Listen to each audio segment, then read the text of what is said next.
Yo. Good morning, Chatty Hey, House. hey. Oh, I didn't do a tweet. We're going to fix tank. I'm going to say we're going to fix tanking. A boost of energy just hits every time, I swear. What's up, Russ? Norm, shout out. Warren. John. Scooter, shout out. Heading to the lake. It's always a good time. It's always the perfect time.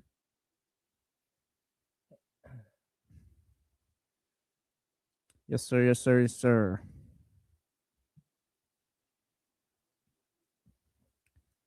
Good morning, Brian. Good morning, King Bibby. 3213. Shout out to you guys for being here this morning.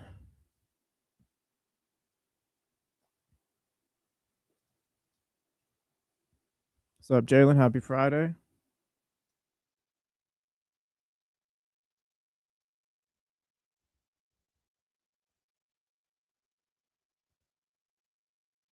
Happy Friday, Michigan. Appreciate your rush. Shout out to my brother.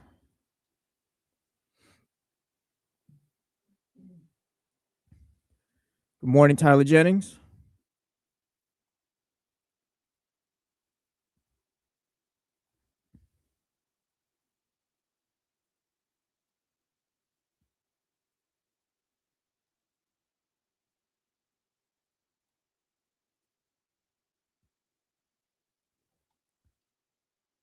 Morning, Mitchell. Shout out.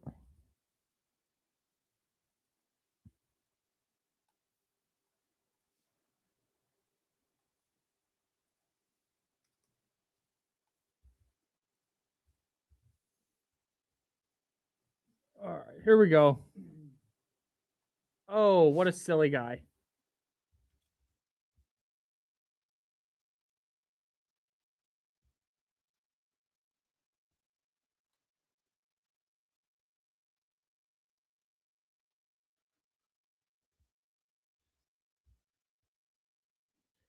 Hey, happy Friday to you. I'm Kyle. That's Jesse. Yes, it is. Welcome to the jump. It's Friday. The vibes are up. Locked in, man. Yeah, the energy. Like I said, that little kick of energy before the show hits every time. 6:56 a.m. is wake up time for you. Yeah, it's just legit. Like I don't know what it is. We're sitting here. We're kind of talking. We're going over. Today we talked about life a little bit. We talked about some life stuff. I talked about how recent things that have been going on have allowed me to purge social media people who I've been clinging to. Like, man, I've known this guy since 4th grade. It's like, it turns out that guy has bad opinions. We're creating boundaries, people. Just unfollow that person on Instagram. Yeah. We're going to fix tanking today. We've got some NFL offseason stuff with the first half of the NBA season coming to an end. We're going to solve tanking. We'll talk about the first half. We're going to talk about some NFL stuff. And of course, Valentine's Day tomorrow. Heads up, everyone. And we've got some Valentine's Day related questions. Shout out to whoever's going to be at their local grocery store in the morning with flowers and chocolates tomorrow. Yeah, get there tonight. Yeah, get there tonight for sure. You should, but like I said, there's going to be those soldiers out there. It's always it's so funny. The last couple of years, that's been my move. Is just a very classic, and it's me and like 6 other dudes. All just walking around in circles around the flower display. Yeah, all just completely ignoring each other, even though you're all shopping for the same thing in the same exact scenario. Yeah, walking around looking at the flower, like, I don't know what I'm looking for. Yeah, no. I have no idea. You're waiting for this guy to get away from those flowers so you can finally walk over there. So you're just kind of pacing around doing nothing. You're looking at the fruit for some reason just because you can kill time right now. 100%. Exactly. 100% what I'm doing. Or I'll pick up a bouquet and then walk away for a little bit and see if that space clears out. Yeah. Yeah, man. Just in case, like, so I get one. Like, I definitely got one. And the best part is the people working at the flower shop, either in the grocery store or at your local flower shop, they know. They look at you. They're like, I got you. Like, do you want this A, B, or C way? You pick. Whatever you think looks good. What do you think she'll like? How would you want these presented to you? Yeah, man. I have a fun Valentine's Day plan, actually, thanks to the homies over at Mojo's Local Tap and Kitchen. Shout out Mojo's. Yeah, they're doing a Valentine's Day special. They're doing a prefixed menu. It includes 2 glasses of sparkling wine or 2 beverages on Mojo's tap list. That's per person. 2 drinks per person. They got appetizers, main course, dessert. I'll give you some more details later, but if you're looking for a place to go, if you're like, oh my God, I didn't get a reservation somewhere, tap in at Mojo's. Yeah, no, I didn't get to get out there with Steven and them on Saturday, but I will get out there with Michigan, Steven, and the guys out there at some point. On Valentine's Day? That'd be cute. Maybe for Valentine's Day. I would love that for you. Yeah, maybe. Like, hey, wife, I'm going to go hang out with the chatty house on Valentine's Day. I'm going to go hang out with the boys. I'll be back. We went for a walk last night. My wife and I did. Yeah, not me and Kyle. Yeah, Jesse and I did not go for a walk last night. No, we're going to Japan soon. Yeah. And so we just want to because we have an elliptical machine in our house, but the act of walking is just a little bit different. So we've been trying to walk, getting 10, 12 miles in a week, just trying to really get ready to be in Japan where we're going to be walking everywhere. Yeah, we're going to walk a lot. And so we went for a walk last night. I need people with dogs while they're walking their dogs to understand something. I want to pet your dog. Oh, okay. When your dog runs up to me, do not yank on that dog's leash. Do not apologize to me. Do not yell at your dog. No. Oh, this is a good thing. Yes. The dog running up to me is everything I want. It's because I don't know who's training their dog or who. There are people who are very protective of their dogs. They're like, actually, you know what? No, don't pet my dog. She doesn't want to be pet. I don't want her being petted. I don't want him being petted, whatever. And that's fine. I respect that. So when we're walking, I try to ignore the dog, especially because there's some people who are like, I'm training them to not go up to people. Yeah. And so I try really hard to be respectful of that. But when dog runs up to me, I'm like, yes, it's happening. And the person, it happened 4 times last night. Every single person, no, hey, Bo, get back here. He said Bo. Yeah, that was its name. It's like a Labrador puppy, and it's in the puppy phase where it's definitely a puppy. Yeah. But it's grown a little bit, and its paws are huge, and it doesn't know how to deal with its floppy ass paws. Yeah, he doesn't know how big he is. Yeah, it's adorable. Shout out to my brother's dog Barry. He's a Lab Retriever mix. He's a huge. He's like 4 years old or whatever. He just doesn't know he's a giant at this point, though. Hilarious. Yeah. That's the best time to be a dog. And I was really, really upset last night because 3 or 4 times dog ran up to a person. They didn't even ask, like, hey, are you good with dogs? Mm-hmm. It's like, hi. And they're like, no, down. Yeah. No, not down. See, I'm on the other side. I have the dog, so I'm right, walking. Me, I tend to not avoid people, but just kind of like, all right, I'm going to create some distance between us. And if you kind of make a motion like, oh, wow, dog, whatever, like, oh, yeah, you come pet it. Because I don't know how people react. Sometimes people are like anti-dog or just kind of, you make that decision for me, I guess, if you want to pet my dog. So that's the thing, right? Yeah. Because they don't know me. Mm-hmm. So I understand. I'm trying to get it out to the masses. Yeah. If you walk on the trail by my house, I hope you're listening. I would like to pet your dog. I want to pet your dog. But also I understand that there are people who are not dog people. Yeah. Where if that dog runs up on them, they're going to freak out. Mm-hmm. And now you got a problem on the walking trail. So I understand. I just don't know. Like, I want to get a shirt that's like, can I pet? Like, I want to pet your dog. Maybe we should get your shirt that says dog friendly. Ooh, that's a good one. Yeah. Dog friendly. Yeah. Or can I pet your dog? Maybe that'll be on the hat. Maybe. Hat, dog friendly. Shirt, may I pet your dog? Yeah. I think that's the vibe. Is that weird, though? I feel like that's even weirder. It's a little weird. I'm not going to lie. Should I just ask? Should I just say, hey, can I pet your dog? Yeah.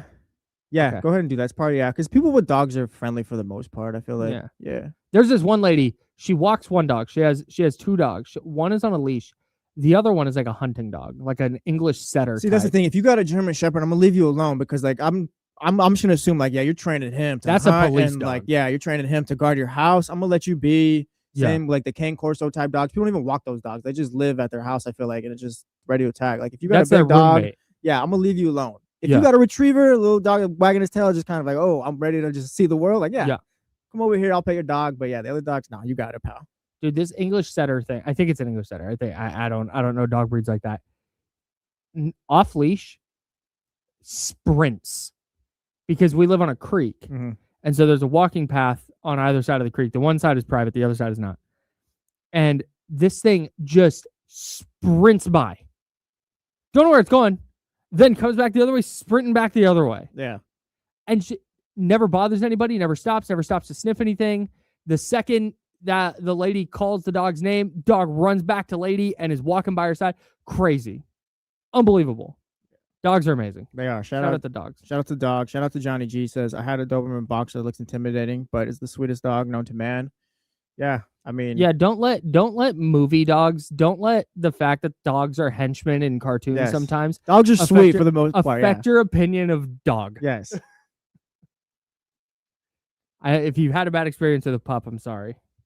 But don't blame all dogs for your bad experience. Yeah. Shout out to the dogs out there. Shout out to the cats too. Speaking of dogs, we're talking about Mojo's dog-friendly bar. Oh, shout out. Very dog-friendly. They have a wall of photos of dogs that have been to their bar. Mm-hmm. So you can take your dog. Go have a brewski and hang out with your dog. Yeah. Oh, yeah. All right. He's Jesse. I'm Kyle. We're The Jump. We're hanging out with you until 9 a.m. right here on ESPN 1320, Sacramento Sports Leader. So, we're going to fix tanking today. Yes, we're going to solve it. Adam Silver, listen to the show, and we got you. I feel great about us doing this. Us and everybody out there. 916-909-1320, 916-909-1320. For those of you wondering where Joe Brazil is cutting some audio for us today because we're going to be off Monday. We're going to have best of shows on Monday. And so Joe is helping us out with that. And it's easier for him to do that elsewhere and not try and also work on our show. Yeah, we don't want to just throw everything on Joe's plate today. Yes. So like we could have. Yes. Because Joe wouldn't have said no. I don't think Joe's ever said no in his life here. He has once. But it was very much the right thing to do. Yeah. Shout out to Joe. Shout out to Joe. Anyways, so the NBA, if you missed it, have fined the Jazz and Pacers for tanking practices. Was it the Jazz got $500,000, the Pacers got $100,000? Jazz got $500,000 fine. The Pacers got a $100,000 fine. And the NBA has now hinted at potential changes coming to stop tanking, which we told you was the thing that was going to happen this offseason. There's just not, we'll talk about first half storylines in the NBA.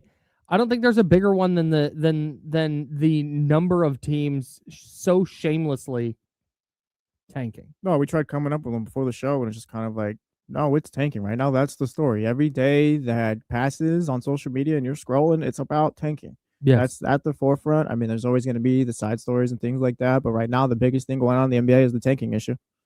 So, Adam Silver, according to Shams, has kicked around the idea of a tournament to determine draft order among lottery teams. I can't tell you how bad of an idea I think this is. Really? Yes. Why? Because on the surface, I didn't hate it. Some may say might have liked it. What's the motivation for rookie Ace Bailey and for Jaren Jackson Jr. and for Lauri Markkanen, who might get their jobs taken by the number one pick to go try? You're a professional getting paid. And how do we determine these teams? Like, here's what I would be concerned about. You have a team like, let's say, Atlanta. Atlanta is not going to win the championship this year. No, sir. But they're probably going to make the playoffs or the play-in at the very, very least. If you're a team like that, I would fear, hey, Jalen Johnson, you've got a knee thing. Up until we get to the tournament, the number one pick tournament, then we're bringing all our guys back. We're going to try super hard to win these games so we can get the number one pick. And now you have all these good teams, ascending teams, tanking the first part of the year to make sure that they get in to the lottery tournament. That would be a concern I have. The other concern I have is that we talked about this yesterday. The Kings aren't tanking. Mm-hmm. The Kings are just bad. Yes. The Kings going to the lottery tournament are going to continue to be bad. So the Kings, because they went 0-4 in the lottery tournament, get the 10th pick. because they're not good. Like, that's the whole point. Does it kind of get you to build around the edges to a point where, like, hey, maybe you're good enough to finally win this tournament and get the guy? Because I kind of look at it. You're making fine points, by the way, but I kind of look at it like a team like Charlotte. You'd have to kill the play-in, by the way, if you did this. You can't do the play-in because it's just going to be a sham. Everyone's going to try and lose. Like, there's no point to do a play-in. You'd have to go back to teams 1 through 8, make the playoffs in each conference. I think if you're going to do a tournament. Because why are you going to have the play-in? Like, why win the play-in at that point when you can lose? Like, say you're the Charlotte Hornets, who are the 10th seed right now in the East. You can you would have to lose your game, go win the draft lottery tournament, and boom, you got AJ DeBonster or Darren Peterson. Like, what's the point of winning the play-in? I think what they'd probably do is reduce the lottery. Gotcha. So what is that, 20 teams? So the top 10 then. Maybe, yeah, okay. Where if you make the play-in, you're also not part of the lottery. Yeah, looking beneath the surface about it, like what you're saying is fine and stuff, but it's just, I do kind of like the idea of maybe a Charlotte Hornets type team, or like, well, I guess we'll go to the 10th worst team or whatever. It's like, yeah, they're not there yet, but if you added an AJ DeBonster or Darren Peterson, it's like they're going to be playoff contenders next year. It's kind of rewarding the middling teams, and I guess the way for like the worst teams, it's like kind of like, yeah, you kind of have to build yourself up. We wouldn't be able to because we wouldn't be doing it the same way. Pass down. Nope, we're back to square one. We're back to square one. Yeah, we failed again. Every time I think like, man, I've got it. Like, this is. I really liked this idea yesterday. Now it's like, yeah, I don't know. Yeah, and there's ways, and maybe they have certain certain designations in place. Like, if you have X amount of all-stars who play Y amount of games, like, you're not eligible to play in this lottery tournament. I had a different idea. Okay. And I'm interested to know where you stand on this. Just talk myself out of this last one. I think we do a committee. Oh, we're going to college football playoff this thing? Yes. Where we're going to take real the bottom 1, 2, 3, 4, 5, 6, 7, 8, 9. We're going to do the bottom 10 teams. And we get to decide what team earned the number 1 pick the most. Okay. Well, there needs to be a criteria. And then we're going to decide what teams don't deserve the number 1 pick. I like this idea. So, for example, when you're blatantly tanking, for example, if we're doing the top 10, I think you're probably circling the Utah Jazz and go, okay, you're picking 10th. You're blatantly tanking. Get out of our face with this. You'll still be in the lottery. Or not the lottery anymore. You'll still be in the top 10, but you're going to be 10. Okay. You're openly defying the rules of the game, or the spirit of the game. Indiana, you're going to pick 9th.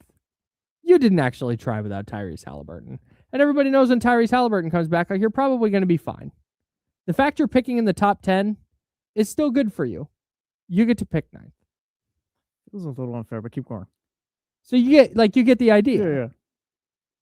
So that's what I would do. And if you want to go through this exercise, we can. Because like Milwaukee, you can go to 9. Milwaukee can be 9. We can put Indiana at 8. Why is Milwaukee at 8 or 9? Because they're just bad. Because they're shutting down Giannis. They're not shutting down Giannis. Is shutting down Giannis. No, they're shutting down Giannis. Giannis hurt his calf, and he was like, "Yeah, I'll probably be out 4 to 6 weeks before any of the doctors looked at him." Yeah, but they've said that he's not coming back. Yeah, but that's. See, all right, first hole in your little idea. Like, not a hole in the idea. No, there's context there. That's not a hole in the idea. This is the whole point of the idea, is we get to talk about it. Yeah, but 916-909-1320, 916-909-1320 if you'd like to be in the committee. You can't punish the Bucks. It's like, yeah, you can't play Giannis because he wants out. He's potentially going to be traded, and imagine if he got hurt, that messes up that whole deal. Okay, let's do it this way. Well, this is part of the committee, so yeah, actually, no. Right, we're talking through this. Hang on, let me get. I need to start writing stuff down. Yes. Okay, hang on. Let me get my notepad out. This is the one downside to my electronic notepad. While I love it very, very much, shout out to my Kindle Scribe. You have to like turn it on. Shout out to the 99-cent notebooks. Also fire. Yes. Okay. Who gets the number 1 pick? Let's start this way, and you'll kind of see why we get down to Milwaukee, Indiana being down near the bottom. I believe, and maybe I'm pandering, I believe the Kings deserve the number 1 pick. You're not pandering. That team needs to be saved. They did not mean to do this. They did not mean to be the worst team in the league. They tried. They tried. Now it's gotten to a point where like guys are hurt and stuff like that, but they did not go into the season where it's like, yeah, tank, tank, tank. No, they tried. They tried their little hearts out for the most part, and they just stink. So no, yes, they deserve the number one pick. And that's part of this, because again, I've put a lot of thought into this. It's just good old bad basketball, baby. Yep. And I'm looking at it, and somebody might argue, well, they made a bunch of bad decisions to get here. Like, yep, they did. But that happens in the sport sometimes. They went to the playoffs. They didn't do enough the next year. They made the wrong moves the next year. And now they're here. Yeah, no, they didn't make those wrong moves on purpose like the Jazz. They made them on accident because they thought they were good. Yes, they did not. They signed Russell Westbrook. They went and got Dennis Schroeder. They could have fully pulled the plug. When they traded De'Aaron Fox, they could have traded De'Aaron Fox for picks, expiring contracts, and said, to hell with this. But they really didn't. I think it was the wrong thing to do. But they could have, when Fox wanted out, just said, cool, we're pulling the plug. We're going to be horrible the rest of this year. We're going to be horrible all of next year. And that's going to be the goal. Like, they actually tried. The Kings deserve the number one pick. Yes. I believe Washington deserves the second pick. I don't disagree with you either. I think trading for Trae Young, Anthony Davis, like, you're actually trying, and you're not playing them this season, it seems, but you're starting to make moves towards your future. So that could be the argument is, well, they're shutting down Anthony Davis. They're shutting down Trae Young. But my argument is they went and got them. They've finally put themselves in a position to try and be competitive. You get rewarded for that. Your team stinks. You need an influx, and another good young player there. Washington, you can pick second. Gotcha. Sounds good. I'm good with New Orleans at 3. I'm not. Okay, how come? Well, it's not even their pick. Right? Oh, that's a good point. This would go to Atlanta. Oh, okay. We found the flaw. Yes. Well, we can still talk about it. Okay, so Atlanta owns New Orleans' pick. Yes. I was going to punish New Orleans for unprotecting that pick. So I guess in theory... You know what? That's a great point. Yeah. All right, so Atlanta's the only team in the top 10 that the Hawks don't need the third pick of the draft. No, they definitely don't. Okay, so who's 3 then? Are we going Memphis? Dallas. Yes. We're hooking Dallas up again? Yes. Why? I want to see Cam Boozer next to Cooper Flag. I think just kind of putting another guy next to Cooper Flag would be good. I don't know if the Mavericks have been super unethical this season or anything like that. They've already kind of ridden themselves of the Nico Harrison fiasco. They're kind of, I guess, trying to move forward that way. So I'd like to go Mavericks there. Okay. I think this gets them closer to being better as well. So we've got the Mavs 3. Yeah. Do we go Chicago or Memphis 4? Where are we at? Let's go. So we have Chicago, Milwaukee, Memphis, Utah. Chicago's got a million guards on their team right now. Yeah. Do they deserve the 4th pick right now? Like, what direction do they take in this right now? I think they've finally gotten off the direction they were on. Okay. They signed Josh Giddey. They finally traded Kobe White. They finally traded Vooch. Let's give it to Chicago. Love that. Memphis is just getting this first year of this whole little tanking thing, rebuild thing. So let's give it to Chicago. Okay. Memphis 5? Yeah, I'm cool with Memphis 5. All right. Now we get to the nitty gritty here. So Kings, Wizards, Mavericks, Bulls, Grizzlies is the top 5 of the tanking committees. Honestly, I think we got some here. I think we're crushing it right now. 916-909-1320, 916-909-1320. Like I said, if you want to be part of the committee, if you feel strongly either way on one of these teams being higher or lower, a team we haven't mentioned yet being higher or lower. At number 6, is this where we want to put Atlanta? Over Milwaukee, Indiana, Brooklyn, and Utah? I'm thinking Atlanta or Milwaukee right here. Atlanta or Milwaukee? I'm going Milwaukee here. Milwaukee? Oh, we're at a crossroads. Why Milwaukee? Because I think, I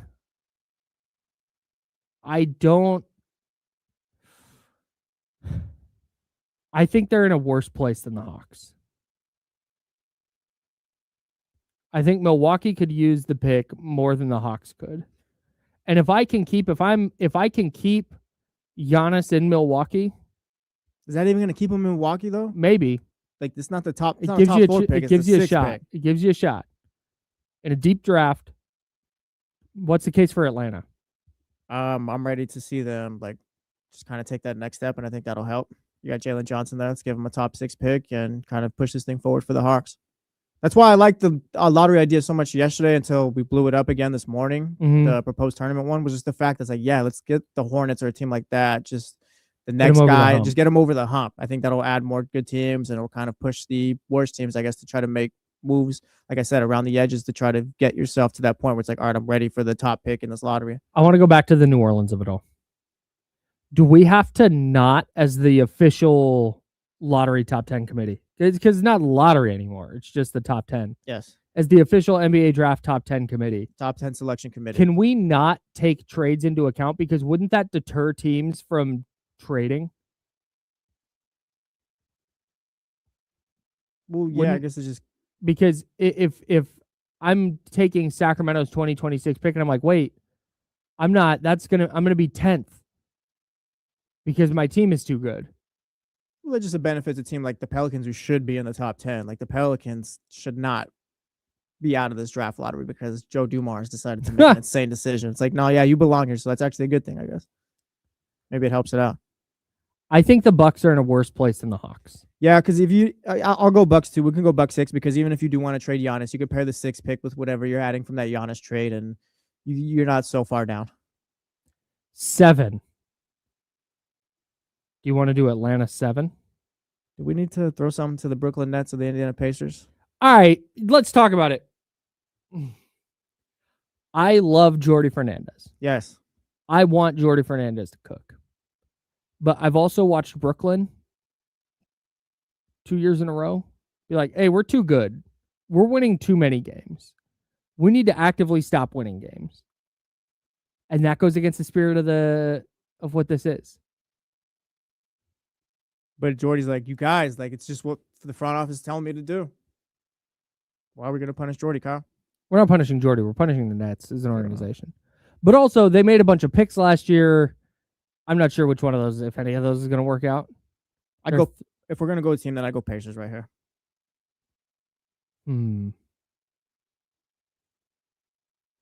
The team that just got fined for tanking? It's a good point. Never mind. They're at the back with the Jazz. Never mind. They're at the back with the Jazz. All right. I think we go Atlanta, Hawks then. 7. You go Atlanta. Then you go Nets, Pacers, and Jazz. Hawks 7. Nets 8. Pacers at 9th because they got the $100,000 fine. Pacers 9. Jazz 10. All right. Shout out to the chat house. Warren says there's too many loopholes that can be exploited in all of this. I know, but that's why it's the committee at this point. There's loopholes in all of these ideas at this point. We get to look at we get to look at everything. Yeah. And we get to look at a team trying to exploit a loophole, and we get to decide if that's worth a pick or not. Somebody said that we rewarded Dallas and Memphis for trading away their best players. No, we're rewarding Dallas and Memphis for rebuilding. Yeah. Shout out TCG. You can't have a lottery committee lends itself too easily to conspiracy. As we all just left this past draft lottery where the Mavericks took the #1 pick talking about, hey, this might be rigged. That's a conspiracy. Brother, look at us. I'm not trying to get 20 people in the room. It's just me and Jesse. Yeah, we're just... D-Lo and KC can come too. Yeah, they can be part of the committee. James Hammond here. Yes. That's fine. It's 5 people right there. Yeah, 5 people. We'll do it on air. We'll do this live on the radio. Yeah. So you will get to hear us and see us, and we'll talk through the thought process. And then as soon as we're over, everyone's going to complain about how the Sacramento guys gave the Kings the first pick. Yeah, but okay, argue why they shouldn't get one. Like, good point. I feel like our reasoning for the Kings getting the top pick is rock solid. Yeah, it was. So I don't think anyone disagrees. Try poking holes in this. Yeah. What is our top 10 before we get out here? All right, #1, Sacramento Kings. Get the #1 pick. Shout out to the Kings. They've done it. Air horns. Kyle's board prediction came true. We love to see it. #2, the Washington Wizards. Okay. Bad team, but they made a couple of trades to get good players. Shout out to them. #3, the Mavs. The Mavs last year traded away Luka. This year, they scrapped that idea, said, whoops, all right, Anthony Davis stinks. He's gone. We're giving the Mavs the number 3 pick to pair with Cooper Flag. Number 4, the Chicago Bulls, who finally committed to a rebuild. Shout out to the Chicago Bulls. Yeah, you get rewarded for that. Number 5, the Grizzlies. Also tore it up, said this is done here. We're moving along. Great. You rebuild. Here's your top 5 pick. The Milwaukee Bucks at 6, because they're just not very good. Yes. It's Giannis, and when Giannis is off the floor, they're like a minus 20. This is either to help you with Giannis or to help you when he leaves. Yep, 100%. Number 7, the Atlanta Hawks. You're not supposed to be here, but whatever. Yeah, you made a good trade with the Pelicans. Congrats, you got over on traded Joe away Dumars. Trae Young. Yep, you know what? Shout out to you, Atlanta Hawks, because you could be tanking right now. Yes. You could be like Jalen Johnson. You're going to sit, and we traded Trae Young, and man, this is just done. Nope, you're still getting after it. Good job, Hawks. Number 8 is the Nets, because the Nets, it feels like 2 years in a row, are very purposely losing games. Don't like that. Committee doesn't like that.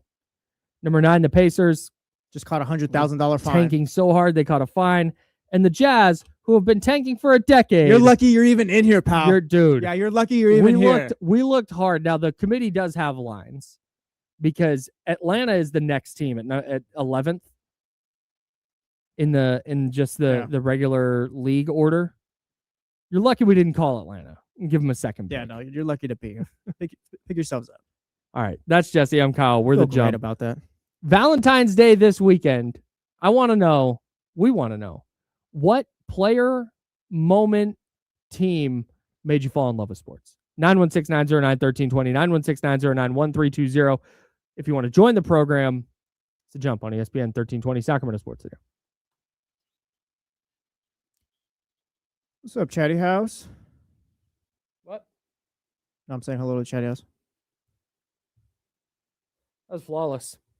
Yeah, I enjoyed that. I don't think there's any like, there's gonna be people with issues, but I think for the most part, like, yeah, it was fine.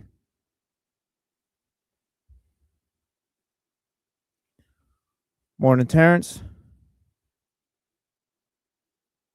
Come on, baby, run it. Yeah, if you got some things in here, throw them in here. What made you fall in love with sports? Favorite sports teams, players, things like that. What's up, Charismatic? Spencer, I saw you in here earlier. Wheezy.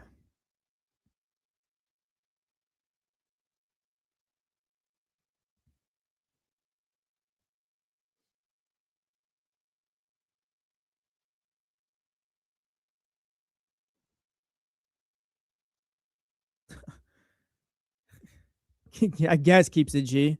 You traded away everyone.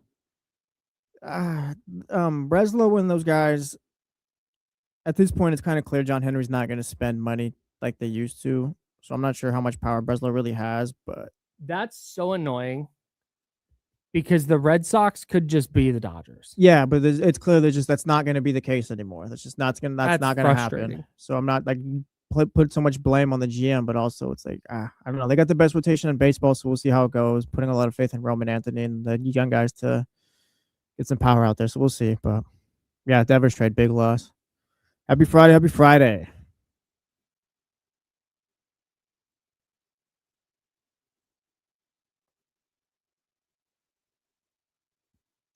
Yeah, it's trash when I'm trying to watch highlight videos like on NFL Throwback or whatever, and it cuts during mid-play. Hey, speaking of NFL highlights, do you want to know a thing that messed me up during the playoffs? What? Somebody said that they were watching a football game from 2010, a playoff game, and they were talking about how I forget exactly what. There's something about how old it looked. And it was like, dude, you're watching a playoff game from 2010. If in 2010 you were watching a playoff game from 16 years ago, you'd be watching a playoff game from 1994. Yeah, that's crazy. That fucked me up pretty bad. Cut the mics real quick.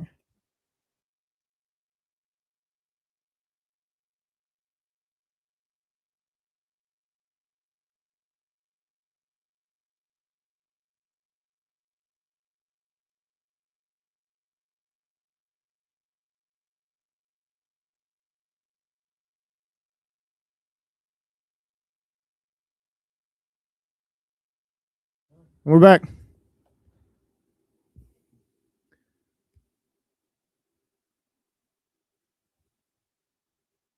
Oh, son of a biscuit.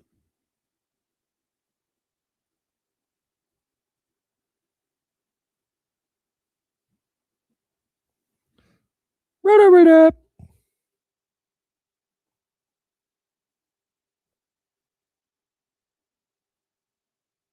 Huh.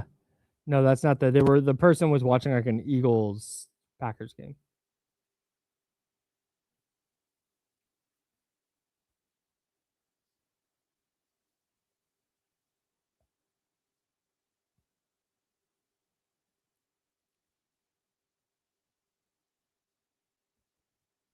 Should I try and add a second line here? What do you mean? I have someone on hold. Can I put a second person on? Like, you want to put them on at the same time? I don't think so. Oh, I don't think that's a good idea.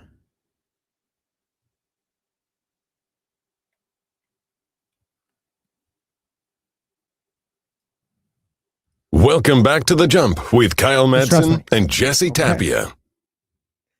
916-909-1320, 916-909-1320. We solved tanking with our lottery committee. The Sacramento Kings have your number one pick. Yeah, because I believe the Kings are bad, not tanking. Yeah, there's no argument against it. I don't think, other than you just don't like the way they ran, so you don't think they deserve the pick, because they're gonna mess it up. Yeah, which is what I've seen from people who don't. And we're not trying to punish. The goal here is not to punish bad ownership or GMing. Yeah, no, that's not the goal. It's just that the Kings aren't purposely. They're not trying to lose. They're just bad on their own. Correct. They can't help themselves. Correct. They didn't even trade all their top guys at the deadline. They just they're just kind of here. They were bad before they had players get hurt. So they get the number one pick. Shut up. 916-909-1320, 916-909-1320. I'm trying something on the phone line for the first time today. Buddy. So we have two ways to get people on the phone. And typically when we don't have a call screener, because Joe Brazil's helping us out with the side project today, I can only have one person on the line. But we have two phone lines here. Okay. So I have two people on, and I think if I just turn this one on, I think it'll just be one person. And I think it's TC. What's going on, TC? TC. Yes, sir. What's up with my two bros? Hanging out, man. What do you got? Hey, so I'm just gonna make it real short and sweet. So I know we got the number one pick. What you guys doing? So if this is reality going on, I'm gonna be honest with you. I love Kenny, bro, but I'm disagreeing with everybody. The pick is AJ, bro, for me. Even if I'm at number one, I'm not taking Darren Peterson, bro. I'm staying away from the kid. He's talented. He's doing all that, bro, but I truly believe, bro, will be like a locker room cancer, bro, and it wouldn't work out here in Sacramento. The things that we're trying to steer away from and try to get a franchise changing player, he's not it, bro, and he'd be a problem here, bro. The pick is AJ DeVancer. No matter if you have the number one, you're not taking Peterson just because you don't want to be the wrong guy. No, you take Peterson, you might end up being the laughing stock. That's all I got. Thanks, TC. Appreciate the call, man. TC's not the only one that feels that way. Yeah, I'm kind of wondering as we get closer to the draft if that becomes a more prevalent take. Yeah, if you feel, the guy D'Lo and Casey were talking about this the other day. If you feel like they don't feel this way, but if you feel Darren Peterson may not like basketball and he's just out there because of his ability, kind of like the Ben Simmons types and things like that, and he's just playing because he can hoop, and that's just kind of it. Maybe you have questions, but if this is just a matter of, he's just trying to get through the college season so he can be ready for the NBA. He's going number one for me. I'm taking him number one. It doesn't really concern me yet. I don't really buy into the narrative stuff, but to me, it just kind of seems like, he's just trying to get through the season so he can be ready for the number one pick. Isn't one of the things with him that he's like an absolute sicko in terms of his workouts and his work ethic? I'm not too concerned about it at this point. Wait till I'm reserving all judgment until the tournament, because you can say all that about him now. But if he gets to the tournament and plays all the games and they win a title and he's averaging 28 a night, there's not going to be a question about who the number one pick is. Yeah, right now I'm not too worried about this stuff. But I get right now where we sit today, February 13th, I think there's probably a lot of people in TC's camp. They're like, nah, give me the guy that plays every night. Yeah, there is. It's not just a set in stone. Like Darren Peterson should be the number one pick. Like there is calls for AJ and things like that. I'm interested to see how that conversation evolves here over the next month and a half or so. 916-909-1320, 916-909-1320. Trying for a ESPN 1320 first and having somebody on the second phone line. Caller, what's your name? Hey, you guys got me? This is Charismatic. What's up, Matt? Charismatic? Hey, what's going on, guys? Happy Friday to everybody. Happy Friday, Chatty House. Shout out to TC for keeping it short and sweet. Pause. I just wanted to say, you guys were talking about the what really got us into sports, and I figured I would call in because I think you guys can appreciate it. We're similar generations, me, you, Kyle, Jesse. We're all kind of around the same age range, and I know obviously just watching sports with our parents and stuff like that. But for me, it was actually playing video games, man. Like playing games, NBA Live. Shout out to NBA Live. That's no longer really around. You know, playing FIFA, playing those games that kind of made you feel like you were getting closer to the players that you would watch on TV, and just getting to, you know, obviously experience that. I know some older heads probably roll their eyes hearing that, but I know for our generation, actually just like playing the video games was a big part of what got me even more hooked onto sports, you know, once I had already started watching it and stuff like that. So just wanted to chime in with that one. Awesome. Thanks, man. That's a great answer. Yeah, we're asking, what's the moment, the player, the thing that got you into Jake in the chat. sports? It made you love sports. Jake in the chat threw in Madden 2004. FIFA taught me geography. Not gonna lie, yeah. I know where a lot of countries and things and like are. You do. FIFA, yeah. You do. Yeah, no, it's You facts. said that to me one time, and then you showed your skills with geography. Yeah, no, it's because of FIFA. Like shout out to the schooling system. I can find Lithuania on a map. I got you right there. Yeah. Sure, man. I'm sure there's some old school fans that are maybe Bo Jackson fans because of Tecmo Bowl or something like that. Oh yeah, absolutely. So, yeah, it's transferred over like that. But yeah, Madden and MVP Baseball 2005, obviously. I feel like video games at a young age taught me the game more so. That's it. Yeah. Like I got like a halfback dive is not, oh, I'm gonna dive with the player. It's like literally run up the middle. Just like, yeah, come on, lock in. For me, it expanded the way I follow the leagues. Mm-hmm. Grew up a Niner fan, grew up an A's fan, grew up a Warriors fan. Like I was locked into those teams, but it wasn't until I was like 11, 12, 13 when I really started playing video games that I got a better understanding of all the play, like the whole league. Yeah. So that's a shout out to video games for that. As far as like what got me into sports, so like 2002 was probably like the first real year where like I have like memories. It's like with sports, I was about 6. I was gonna say you were about 6, 7, maybe around there, whatever. It's like Ricky Williams running for the Dolphins. Mm-hmm. Paul Pierce, shout out. I know I get a lot of stuff for that, whatever. Favorite player of all time, but yeah, shout out Paul Pierce. And then the 2004 Red Sox. That's probably you were 8 for that? Yes. Oh, that's gas. I was old enough to remember Aaron Boone though hitting the home run off of Tim Wakefield, just crying my eyes out, screaming. Mom's calling, Dad, like you need to control your kid. Like he's kind of I don't know what to do. Like they just lost. What do I do? But yeah, so I'm old enough to remember all that. But like 2004 Red Sox, Kevin Millar, all those guys, like it's just the 2004 Red Sox comeback documentary on Netflix. It's running my house all the time. It's just the one team's like, oh, they're perfect. I have no issues with them. Doesn't matter. They're just perfect. I got one issue. What? Well, David Ortiz didn't do steroids. No, not him. What? That's not who I'm talking about. Oh, talking about Kurt Schilling. That guy sucks. Yeah, Kurt sucks, but it's also there's the bloody sock. There's the bloody sock. But yeah, no, Kurt sucks. Yeah, Kurt Schilling sucks. The 04 Red Sox comeback was great. It wasn't the thing that I was already into sports by then, but I was 14 that October. But I hated the Yankees. I loved the Red Sox at that point because they hadn't won in forever. They were like the lovable loser guys. And watching them come back from down 3-0 was just so captivating. And I still remember, again, I'm not a Red Sox fan. I still remember Joe Buck's call when they beat the Cardinals in the 04 World Series. Yeah. Like back to folk, Red Sox fans have longed to hear it. The Boston Red Sox were world champions. Like that. I remember that.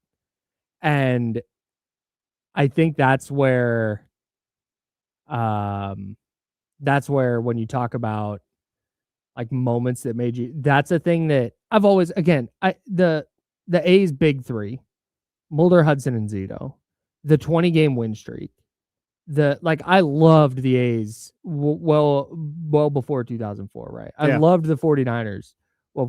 But that Red Sox comeback in that World Series was one of the things that like, oh, sports are awesome. Not just my favorite team, but I love this on a level that goes beyond what happens at the Oakland Coliseum or at Candlestick Park. Yeah. I do think it was a good thing to kind of go through the traumatizing heartbreak of 2003 before, just kind of get that out the way as a sports fan, because we all go through that at some point. Looking at the chatty house too, Norm says the Niners win over Denver. The 55-10 win made him fall in love with sports. That's crazy. Yeah. That's not that made him fall in love with sports. That was the number one scoring defense in the league that year. Yeah. Denver. We were talking about it maybe last week. It was just kind of like how much of the NFL back then was like, yeah, it's really just down to the Cowboys and 49ers. It's just these two teams. It just don't have to be them, but just these two teams this season. Somebody pointed out, because I had said something about the 89 49ers on Twitter, and somebody pointed out they were the Broncos were the only AFC team that year to win more than 9 games. Yeah, that's a problem. That's tough. Like, we can have the conversation about the NFL back then another day, but don't come talking to me about how that was the best of it. I think the thing that really made me because you can like sports, you can like the competition of it, but those like moments, those chill inducing moments, the things you remember, like where you were when it happened. The Steph shot against OKC is one of those type of things where it pulls up from half court. It's like everyone just kind of remembers where you were. Yeah, that was funny story about that. Oh, put a pin in that. The thing for me was the 98 wild card game between the Niners and Packers, where Jerry Rice fumbles and the Packers recover, but they didn't have review at that point. So Niners keep the ball. And then Steve Young hits Terrell Owens. He trips and falls on the drop back, and then he hits Terrell Owens, who hadn't been able to catch anything all day. And then he makes the catch in the end zone as the catch too. I remember watching on my aunt and uncle's couch when that happened, and that was my first like joy, like, oh my God, what an amazing feeling that this group of people brought to me. The Steph shot against OKC. It's funny. I was living in Arizona at that time for the 2015-16 season. And I was at a bar. I think it was called the Yard, I think is what it was called. And it was this kind of like indoor-outdoor bar. They had like yard games outside and stuff. And I was with a group of people that couldn't care less about sports. And so I had gone over to the bar area, and I'm watching the end of that game. And I don't know if you remember how that game ended, but like Kevin Durant threw away a pass, and then Golden State scored, and then Andre Iguodala got fouled and had to shoot 2 free throws and to tie the game with like less than a second left. And I'm at the bar, and I turned to the guy next to me. There's a guy and a woman sitting next to me, and I said, he's not making both of these. Like, this is a wrap. And so I go back to my seat to hang out with my friends who couldn't give a rip about sports.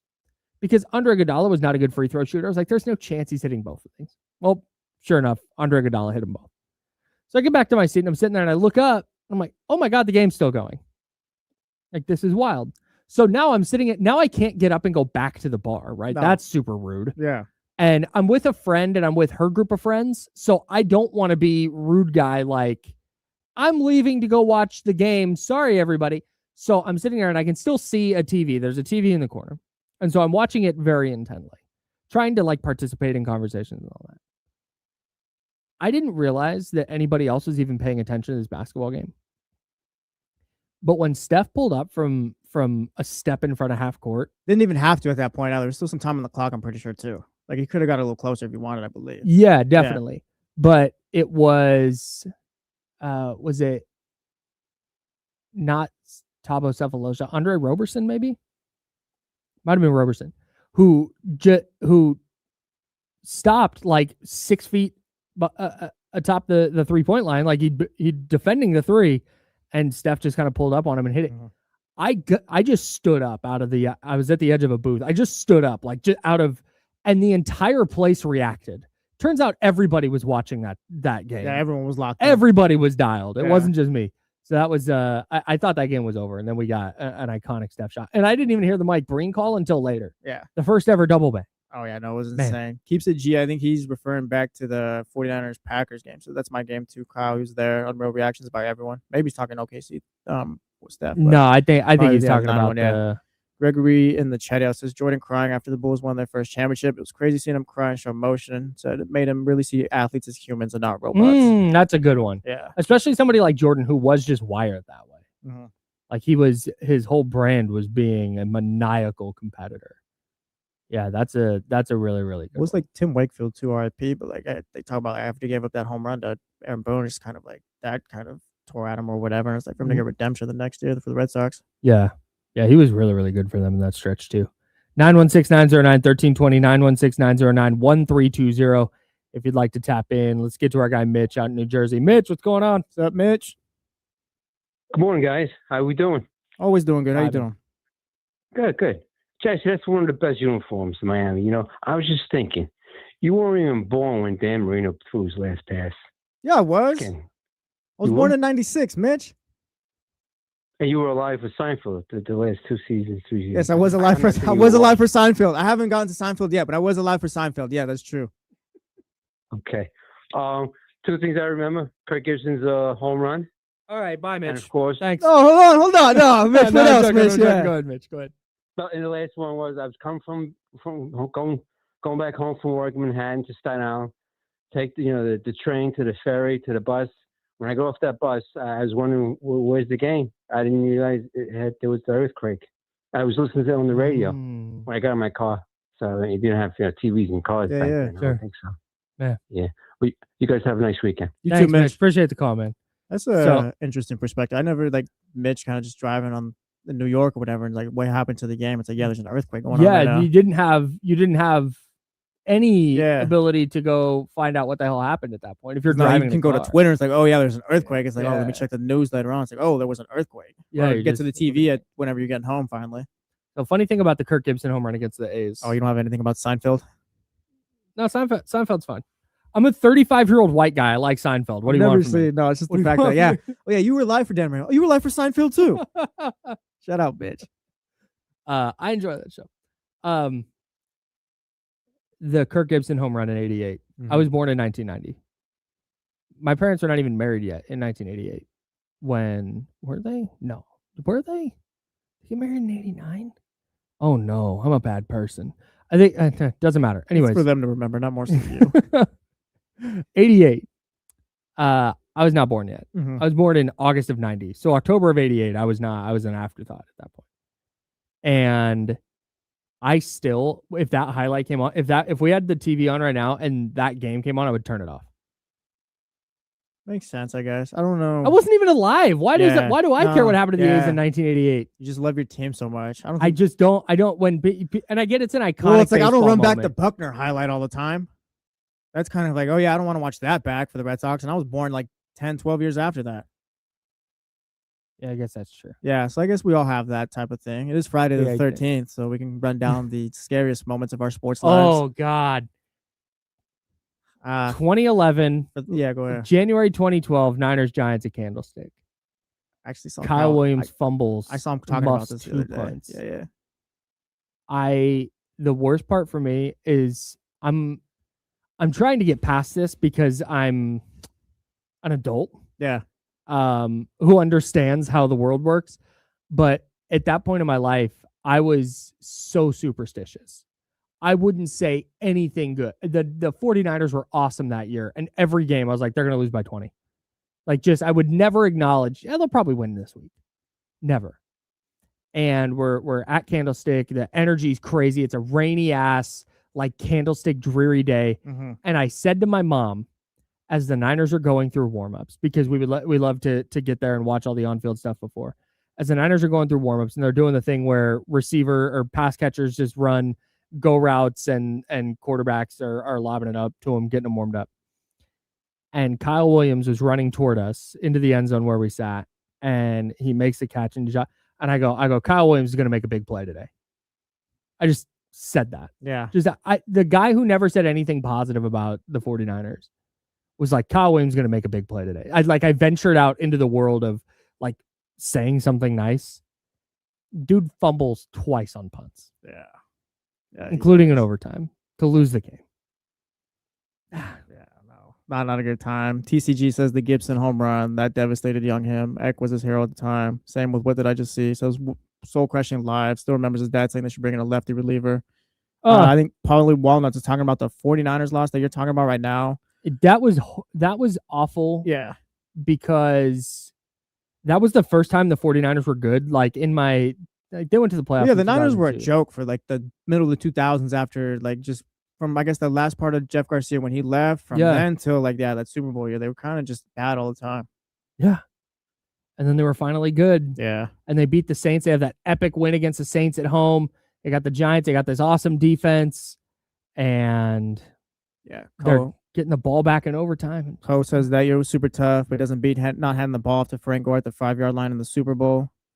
I remember Ron Artest hitting that 2010 against the Celtics in Game 7. That one stunk. We talked about the Aaron Boone thing. Anytime Tua's played with pressure in the last 5 years has not been great. Oh. What else? I know there's other things that I'm missing, but for the most part, yeah, that's part of being a sports fan is the pain. It's all of being a sports fan. Pretty much. That's all we have.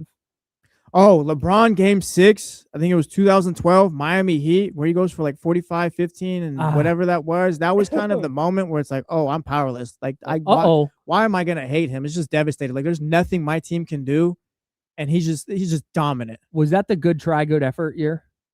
I don't remember. I don't remember. I think so. After Game 5, KG said to him, good try, good effort. Oh, maybe. I'm not sure. And then LeBron just went nuclear. Yeah, he went nuclear, and at that point, it's like there's nothing you can do. Like it's just the man is just destroying my team, and it's just like all I can do is just change it to Nickelodeon or something. There was nothing anybody could do. Yeah, except there's nothing anybody could do except for the Mavericks who had JJ Barea. Yeah, turned out to be the secret weapon. The Sean Stevenson shout out. Somebody mentioned Dennis Eckersley being their hero in 1988. Just in case anybody is not a huge baseball fan or wasn't aware, Dennis Eckersley in 1988 finished second in Cy Young voting and fifth in MVP voting. He had a 2.35 ERA. He led the league with 45 saves. He gave up 5 home runs all year in 72 2/3 innings. 70 strikeouts, 11 walks. And then gives up a home run in the World Series to a guy on one leg. Yeah, not great. Russ Dog shout out says the Jeter flip at home plate. Devastating moment for A's fans. Scooter throws in the posing and his ankle blown up by Scott Cousins. Oh, that was brutal. Yeah. The Jeter flip play was wild because I remember even at that time, was that 2001, 2002? It was around that time right there. 11, 12, in that range. And I just remember being like, well, like, what are you going to do? Like, it wasn't even like a devastating thing. It was just acceptance. Yes, like immediate. Mm-hmm. And again, I just, maybe I've assigned that emotion to myself, but that's how I remember being. It's like, oh, like I don't remember being in denial. I don't remember being like, oh, he was safe. Yeah. I just remember being like, oh, like dang. Play. Shout out John in the chatty house. Why do you guys do this to yourselves? Because we can't help it, John. Because we're sports fans and we can't help it. Because that's part of it. Our teams never win for the most part. It's only one team every year, and it's just part of it. I don't know why. I love coming back to the Miami Dolphins every year. We've never won a playoff game, but damn it, I will be there every Sunday, 10 o'clock, 1 o'clock. It doesn't matter. I don't know why. It's because I love it. I don't know. It's because somebody's, when you say, why do you do this to yourselves? Because every sports fan, if you're a fan of a team, you do this to yourself. Like, this is just what it is. This is what we're here for. And it's because the joy I get, I was explaining this to my wife, the joy I get from the 49ers holding on to beat the Eagles in the wild card game is a type of joy and energy I don't get from anything else in life. Yeah. It is literally, it's not. It is a dopamine hit, an adrenaline hit that just doesn't, there are other things that make me wildly happy. There are things that make me so happy that I could cry. Yeah. And those are the just raw emotion you get to. Nothing else allows me to scream at my TV. Yeah, I've never watched a show. I was like, oh my gosh, can you believe it? Blah blah blah. Or I have to sit on the floor for this because I'm too anxious right now. Yes, like pacing around the house Mm-hmm. 45 minutes before kickoff. I'm not playing. Yeah, no. I have no effect on the outcome. I'm a 30-year-old hugging my pillow, sitting on the floor because I'm just terrified of what's going to happen to my team. Right. And if it doesn't, it's elation. It's a level of joy and happiness that you just don't, that it's a type of joy and happiness. I shouldn't say level. It's a type of joy and happiness you just don't get from anything else. Mm-hmm. And the sad moments suck. And it's horrible. And it's really sad. And they'll probably make you cry at some points. But I hit this realization as a 23-year-old watching Richard Sherman tip that ball away from Michael Crabtree into Malcolm Smith's hands to send the Seahawks to the Super Bowl and to deny the 49ers at Seattle. It was that moment. I got in my car. I drove to Raising Cane's. I got some chicken tenders. I got home. I had a 25-ounce Budweiser in the fridge. I opened that Budweiser. I ate my Raising Cane's, and I drank my Budweiser. And my mom called, and she said, are you doing okay? Because at that point in my life, I took losses very hard. Yeah. And I went, you know what, Mom? If this is the worst thing that happens in my week, I'm good. Life is good. If the absolute worst thing to happen to me is the 49ers didn't win a football game, yeah. And I'm all right. That's where the childhood part of you of sports, I think, probably went away that day. Yeah. It's like I have to grow up now. Yeah. It's like I can't do it anymore. I still love it. Yeah. I'm still here for it, but I don't not watch SportsCenter for a week after the 49ers lose anymore. Oh, yeah. I remember those mornings before school. I can't put on SportsCenter because my team lost. Yeah. Yeah. I want to watch Chris Berman. What? Like, nah, man. Get out of here, Chris Berman. Yeah. That's Jesse. I'm Kyle. We're The Jump. What made you love sports? It's Valentine's Day tomorrow. What player, what team, what moment made you love sports? That's what we're talking about. 916-909-1320. 916-909-1320. We were talking tanking earlier, and it's just because of the Sacramento Kings. It's because it's the only thing that matters from the first half of the NBA. We'll talk about that next on ESPN 1320, Sacramento Sports Center.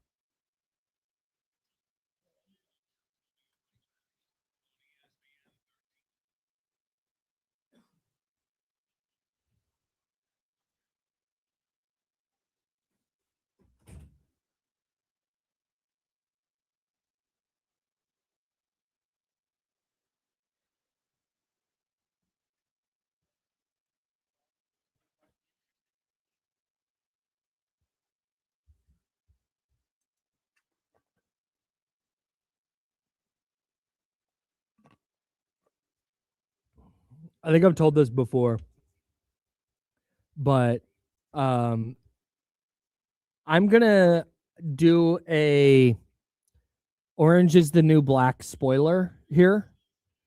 So if anybody doesn't want an episode of Orange is the New Black spoiled for them, go ahead and mute for the next 60 seconds or so. Okay, here we go.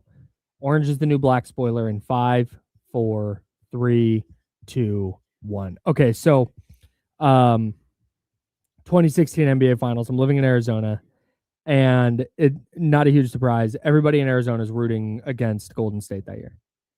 And I had watched game 5 in public, went horribly. Watched game 6 in public, went horribly. And it's loud in these places because everybody's rooting for the Cavs. And I was like, I've got to watch game 7 by myself. And so I watched game 7 by myself. It went how it went. And even in the middle of that game, I was like, this is peak sports. Like, this is as good as it gets. Like, this is awesome. I still was very sad. Turned off my TV, laid down on my couch, turned off my phone, and I decided I'm going to get my mind off of this, and I'm going to turn on Orange is the New Black. And I said 1 minute. If you're unmuting after a minute here comes the spoiler. So mute for another minute. In 3, 2, 1. So I decided to turn on Orange is the New Black, because it's the show I was watching at the time. And I'm like, let me do something that gets my mind off of basketball. And the episode I watched, spoiler coming, Orange is the New Black spoiler coming. The episode I watched is the one where Poussey gets killed. And if you've watched the show, you know that was horrible and traumatic and devastating. And not just that character died, but how she died was just awful. Awful. And I get to that part, I'm like, what the hell, man? I wanted to watch a show that was going to get me out of this space and get me into a better mood, and maybe I'll laugh a little bit. Maybe I'll feel but I didn't expect that. That was... Which show are we talking about? Orange is the New Black. Oh, yeah, I've never seen that one. That was just brutal, dude. And that show's hella old. I get if you've not watched it by now, you're probably not going to watch it, but just in case.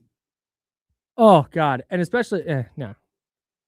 That was a Netflix original? Yeah. It's so funny hearing you say, oh, yeah, that show's so old, when like, oh, yeah, I remember when that show was like actually coming out, and just that you remember when it was popular at first. But now we get to the point, it's like, oh, yeah, like it's just a hell old show, I guess. Maybe we're the old people. Johnny Jeff caught like the first couple episodes. Maybe that's one I need to go back into. Paradise is back in a couple of weeks. Oh, snap. Yeah, Crystal said I can't watch it though because she's not going to be ready because of nursing school. So guess I'm going to have to sneak it. I don't think the Nets are ethically tanking.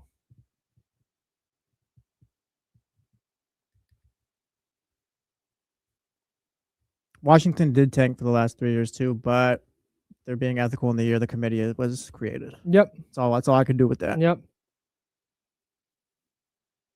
But that's the thing with the committee. If somebody feels that way about the Nets, like we would do a deep dive. Like we were doing this off the rip. We would do a real deep dive. Yeah. Look at minutes distributions. Look at all that.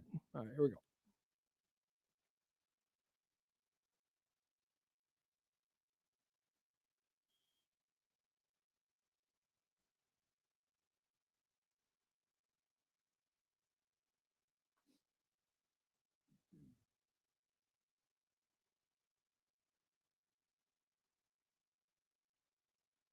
Welcome back to The Jump with Kyle Madsen and Jesse Tapia.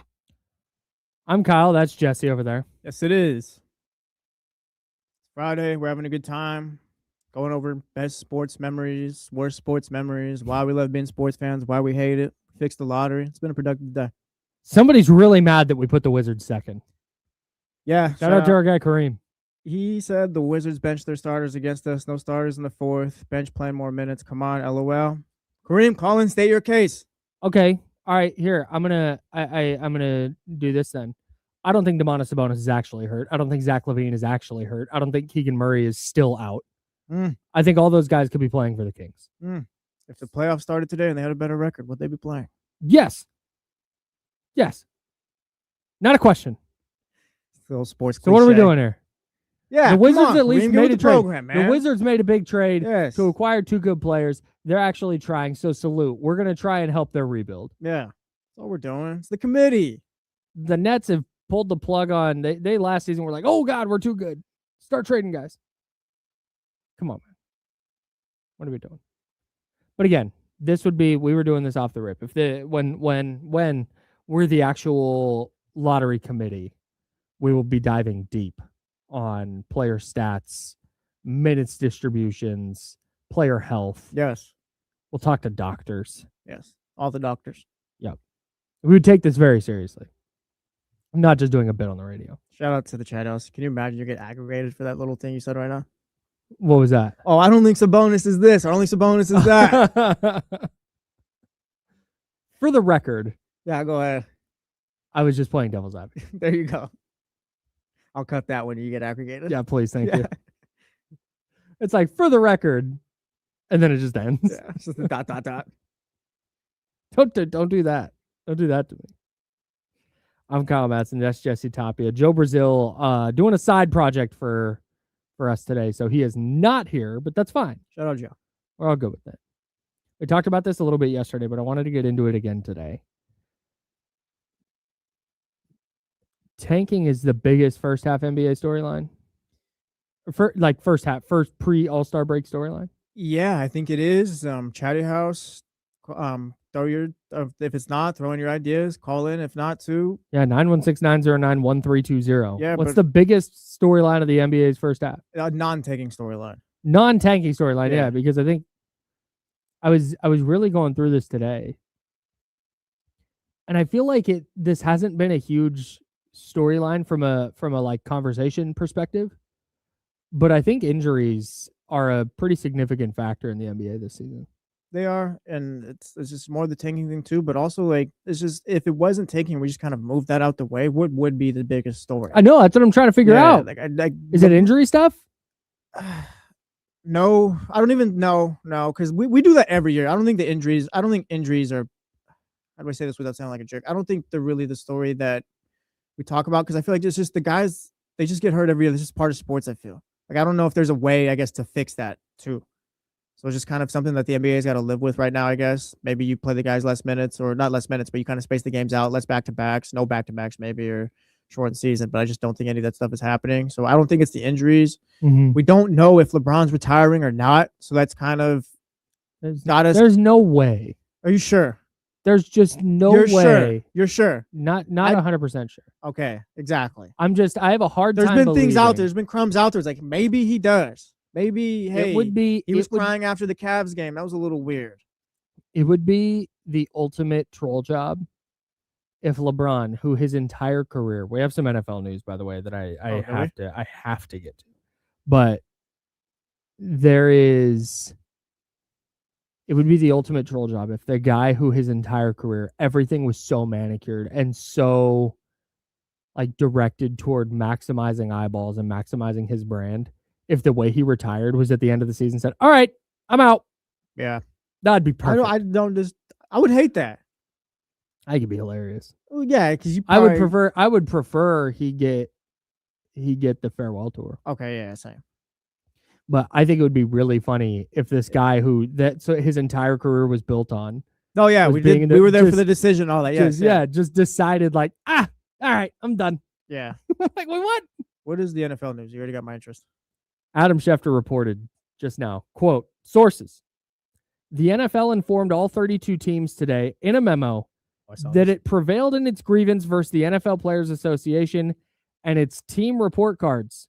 An arbitrator determined that the NFLPA's conduct violated the CBA and ordered it to stop making public any future report cards. Congratulations, Woody Johnson, owner of the Jets, because that's who I think was behind all of this. He was mad because he was getting bad grades. He wasn't behind it, but like he was against it, like spoke up against it and things like that. So congrats to the owners. You guys suck. Like, whatever. Like, the report cards were good. So if you don't know what this is, the NFL Players Association would submit report cards for various criteria, strength and conditioning, for like organizational criteria, weight room, training staff, nutrition, family treatment, family stuff, yeah. All this, all locker rooms, all of this, like quality of just like life within the organization, right? And there were a lot of teams that didn't get very good grades, and it was exposed. I shouldn't say exposed, but it was made public or brought to light. Exposed is the right word. Exposed that, like, the Arizona Cardinals, for example, if you came into the facility to train, you had to pay for your food. Like, you had to pay for lunch at the facility. And a lot of teams, it's like, that's just part of it. You come in, you train, you get to eat, whatever. Yeah, so the Cardinals in 2025, they got a D+ for treatment of families, D- for food and dining area, they got a B for nutritionists, F- for the locker room, damn, D- for the training room, C for training staff, F for locker room, B for team travel. They got an A for head coach, D- for ownership. Michael Bidwell, make a play. Yeah. So that's it. So you see why owners would want to come out against this. But to me, making it not public is so much worse.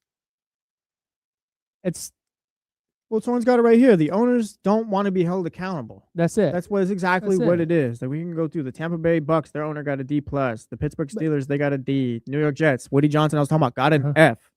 The New England Patriots got a D. Let me go running through still. Like, the Carolina Panthers got a D- and the Cardinals got a D-. Those are the worst of them. Everyone else is seeing above. Like, yikes. They just don't want to be held accountable. It's all out there in the open. It's like, yes, this is what this team is good at. This is from the players and people that are there. This is not just media voting on this. But here's the thing. All this is embarrassing.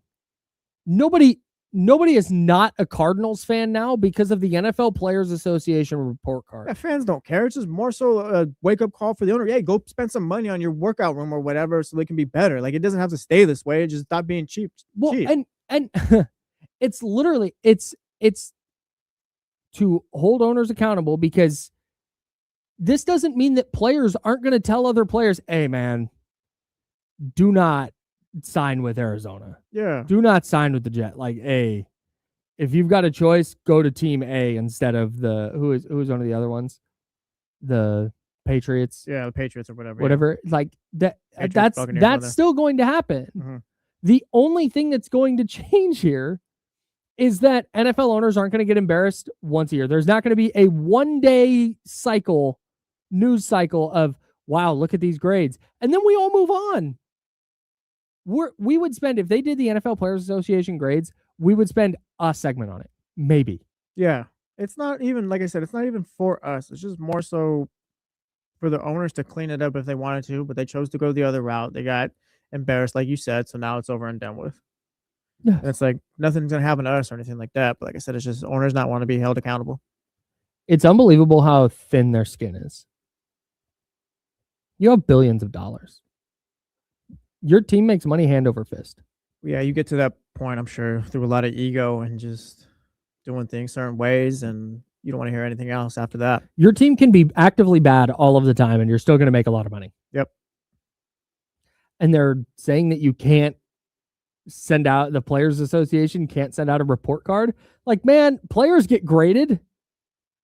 There's Next Gen Stats and Pro Football Focus and Pro Football Reference, and there's all these places that are publicly available where players get graded on their performance. And then the owners get to decide and GMs get to decide how much money that player is going to make based on that performance. And we finally have something that grades the ownership and how an organization is run, and they shut it down. Yes, because you hurt their ego. But let me hold the trophy first. Oh, if our team wins it. Let me say, if I'm ever a team owner, you will not catch me on the stage at the Super Bowl. Okay. Go ahead. No, I don't want, because I didn't do anything. I don't want to hold the trophy. I will be on the stage at the Super Bowl. I'll go celebrate. Yeah. Do not hand me the trophy. Okay, I don't disagree with that. But also, I think if I was an owner of a team, I feel like, yes, I'd be up there. But also, I feel like culture in an organization starts from the top down. I agree. So I think you're part of that as well. But yeah, I don't need to touch the trophy first. I don't maybe need to touch the trophy until later on when the players and the coaches are done celebrating and things like that. If I'm I think that's a way you become more beloved too. Yeah, until all 53 players, everybody on the practice squad, everybody who's hurt, every coach has gotten a chance to hang out with it, take a photo. All right, cool. Let me snap this photo real quick. Like, it's going up in the stadium that I own. Yeah. Like, I can take it out of the glass case and hold it anytime. Like, you do get credit because you cut the check. No doubt. Part of the culture and things like that. Credit. But like I said, yeah, you cut the check. You weren't out there sweating or anything like that. No, not even a little bit. You're here because of your other business expenditures or whatever that got you here. So which is not a bad thing. Yeah, it's not a bad thing. But it's just why you're not first in line. Just don't hold the trophy. Yeah, you're not first in line. Get out of here, man. 916-909-1320. 916-909-1320 if you want to join the conversation. Got some exciting stuff coming up with our studio line. Can't announce it quite yet. I think we'll announce Monday, though. I don't want to put a firm date on that, but I believe by Monday we'll have some. See, that's the thing. You tell us when you want to. Thing. That's been a weird thing for me. Yeah. Is we had a meeting yesterday about some stuff we've got coming up. We all get into the meeting and everybody looked at me. No, yeah, you're the guy. I'm like, oh, I have to. Well, welcome. Like, oh, my name's Kyle. It's been an adjustment. It's been an adjustment for me. Yes. It's weird. I got to go to my first staff meeting yesterday. I had a good time. Yeah. How did you like that? It's fine. People, I guess, for those that don't know me on the jump, for those listening first time in the mornings, I'm not a staff meeting guy. Yeah. They opened up the PowerPoint. I looked. It says 1 out of 38 on the bottom. Yeah. It didn't like the meeting was fine, by the way. The meeting was fine. It lasted less than an hour. Yeah, it was less than an hour. It was actually fine, but it's just like kind of like that dread, like, oh my gosh, we might be here for a while. Like I said, the meeting was fine. That's why, but again, this is my first because the staff meetings are at 11 o'clock. Also, we had back-to-back meetings, so that's kind of tough. Yeah, that's yeah. And especially for you who gets here early and stays late. Yeah. Like I get, so that's tough. That's on me. I'll plan better next time. But I'd never been to a staff meeting because I used to be on air 10 to noon. And so yesterday was my very first one. And honestly, snappy. It moved. there were a lot of people. It wasn't one person just talking and reading PowerPoint slides. These meetings are more high energy than the ones before. I'll say that. Yes, that's how it seems. Hey and it's not guys, like a you lot need of to hit your corporate point. Yeah, platitudes. you need to hit your points here. We're not doing well for January. Blah blah blah. Come on, team. Like kind of that stuff. Yeah, It's like, all right. I go, no, it's can I fine. go We had back a to my good time. studio? There Yeah. was sound. Exactly. Yeah. No, these are more high energy. Yeah, man. Good camaraderie in the office. Yeah, the vibes are up. Vibes are definitely up. All right. Back to the NBA storyline stuff. Are you locking into NBA All-Star Weekend at all? I'm not locking in. I'm chilling this weekend where I'll be at home a lot of time, chilling with the dog. Shout out Coco. Maybe I will throw on the All-Star game, but I'm not sure how long, or not the All-Star weekend, but I'm not sure how long it's going to stay on the TV. It's just not what it used to be anymore. And there's just no excitement for me. It's like, yeah, like I'm going to just be locked in. I'm going to watch everything. Like if a movie pops up that I like to watch, I'm probably going to change it from the dunk contest or something else or whatever they got going on at that time. It's just, there's no excitement there anymore. Like I said, I'll watch for a bit, but I'm not like, oh yeah, I'm locked in for the All-Star weekend. I think we talked, what is it? Today's the 10-year anniversary of Levine versus Gordon. Or was that yesterday? Today. So yeah, so that's today. It's like, yeah, that's the last dunk contest I really have any real true memories about or of. Yeah, and that's what I was looking excitement. forward to. The guys were talking about Jaylen Brown yesterday, one players on my favorite team. It's like, yeah, I have no recollection of him being in the dunk contest, really. Yeah, he didn't do well. Yeah. And didn't advance, and everybody went, "Oh, yep, see, that's why stars don't play." All-Star weekend really lacks moments now. Yeah, man, I just don't. I don't plan on watching any of it. Mm-hmm. There's no. I might, but I'm not like, man. All right, hang on. Sorry, honey, I got to lock into the All-Star game this weekend. No, I think that's just kind of it. Like, there's no moments. There's no Nate Robinson. There's no Dwight Howard with the Superman shirt or whatever. It's just it lacks big time now. Now it's just. They play games over the weekend, and what I mean is the dunk contest, the 3-point shootout, things like that. But it's just, it comes and it goes now rather than, oh, yeah, let's see what's going to happen. There's no crowd reactions, anything memorable. There's no Shaq with the camera or anything like that. It's just a weekend in the NBA calendar. Somebody said that one of the reasons the dunk contest isn't what it used to be is because people don't have flash on their cameras anymore. And I kind of agree with that. Well, just flip the option on your iPhone or whatever, and we can do it. Get everybody a disposable camera. Yeah. And let's get that flash going when somebody dunks. That's been a wedding thing too. Bringing back the disposable. Yeah, it's kind of fire. Yeah. I love the look back of the it. vibes. Maybe it's time for the NBA to do that, like you said. Should I get disposable cameras in here? Why Take not? candids during the show? Yeah, why not? Are you kind of fire? You just kind of leave them around the office too. You ever seen how expensive disposable cameras are though? No. How much do you think if I said, hey, I got this disposable camera? Honestly, brother, if it's more than like $8-10, get it out of my face. Brother, it's not even close. It's more? It is way more. Why? All right, yeah. Then no, don't bring anything in. I was gonna. So me and my friends went to Disneyland, and I was gonna get us disposable cameras because it was 6 of us. We were going. It was my wife's 30th and our friend's wife's our friend's 30th. I don't know, not my friend's wife. She's also my friend. And we're going to Disneyland, kind of a like nostalgia trip. We'd never been together. Yeah. Disposable cameras and photos of all of us with a disposable camera on film. That would look really cool. I'm going to go buy us 6 disposable cameras. 6. Yeah, one for each of Okay. us. One for each of us. I don't know. What's a disposable camera cost? $6, $12? Yeah, go get it at Walgreens. It's like a bag of candy, I'm sure. I'm out of here for less than $100. Like, that's easy work. Let's go. I go to a certain store. I'm not going to say which one. They wanted $28 for a Fujifilm disposable camera. What is the regular brand, the general brand cost? There was not one. Yeah, no, it's tough. I'm sorry. I think it's 20. I think they do have a generic brand. I think it was 20. Yeah, still too much. Too much. Like, I'm not paying $120+. Yeah, don't be charging me for extra for nostalgia. Okay, I'm getting an app on my phone that makes my digital photo look like that. There's no chance that disposable cameras back then were more than $5-10. There's no chance. I have no basis off of that. I was a child, but that's just what I'm assuming. Okay, you're charging me extra for the nostalgia. It's ridiculous. Yeah, don't do that. Don't prey on me. Exactly. Don't do that to me. I want to have a good time. All right, create some memories or whatever, and you want to charge them $30 for it each. The other problem is, where do I get film developed now? Walgreens, I think. Like, do I just go on Facebook Marketplace? I think you can do that. Do you have a dark room you can develop these in for me? Yeah, well, now they got the disposable, I guess, that'll develop it as you take the picture. That's called a Polaroid. Oh, I didn't know that. They're all the same to me, brother. Wait. No. Okay, no, I got you. The disposable, no, it's good. I'm grouping them all in. The disposable is the one where you kind of the thing on the top. I know the difference. Don't do that. I know the difference. All right, I know the difference.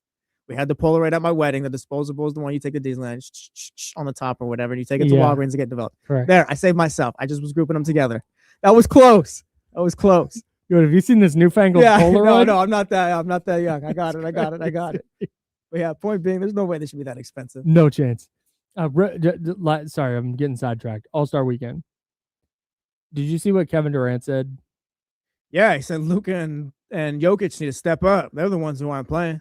So I've seen some people say he was calling out racism in this, like trying to call out racism in this topic, where he said, so here's the full quote. You should ask the Europeans. He got asked about competing playing hard. Said you should ask the Europeans and the world team if they're going to compete. If you look at Luka Doncic and Nikola Jokic now, let's go back and look at what they do in the All-Star game. Is that competition? So we haven't questioned what they've been doing, but we're going to question the old heads and the Americans. But these two dudes out there, Luka and Jokic, they don't care about the game at all. These dudes be laying on the floor. They're shooting from half court, but you've got to worry about the old heads playing hard. I can read between the lines, bro. It's just an overall topic that everybody's been talking about. So some people say that that's what he was calling out. It might be. I'm wondering if he's trying to get them to play hard. Like he's just calling out the world team.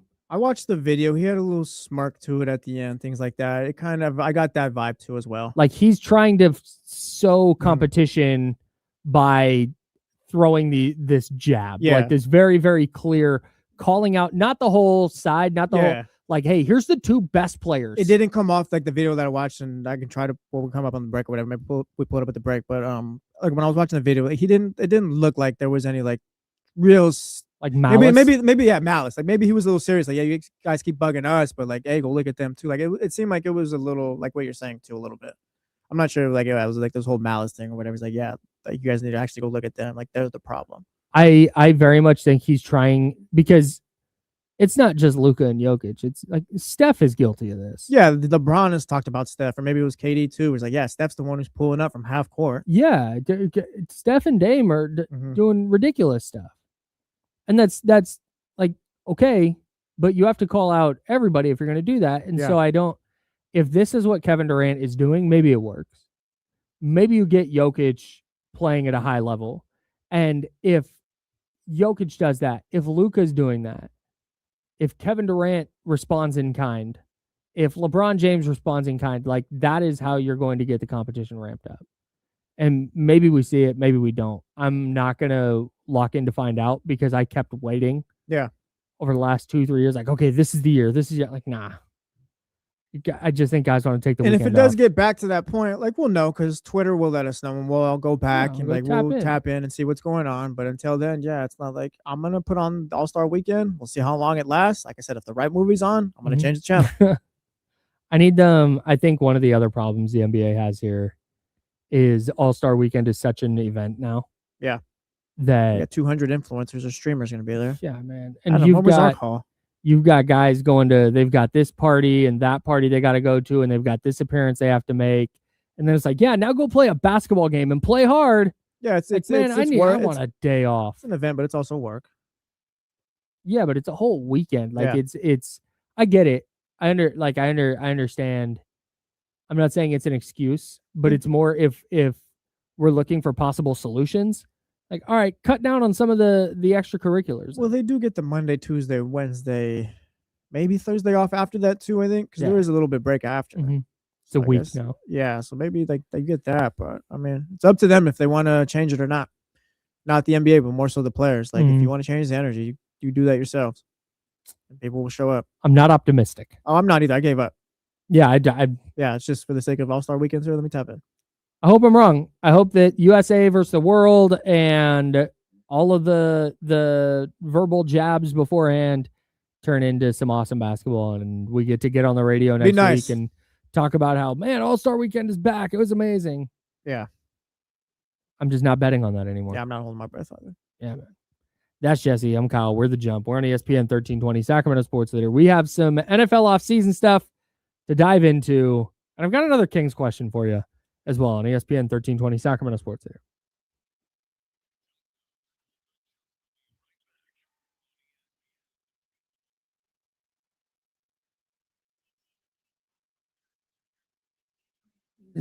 Loki, we are out on Monday. We'll be back on Tuesday.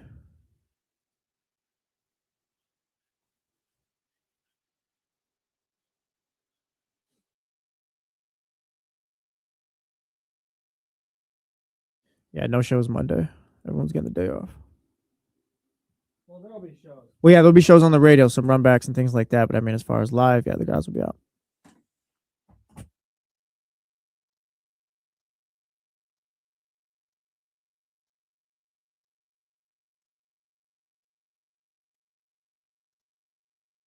Shout out to you guys for being in here. Hit the like, hit the thumbs up.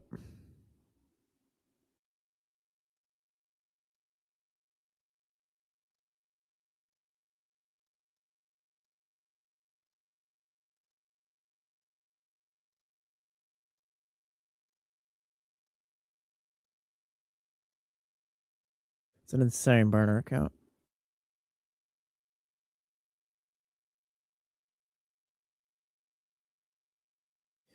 Filthy, if you're talking about Kevin Durant, that's not GOAT, but he's top 10 all the time. I think he's 10th.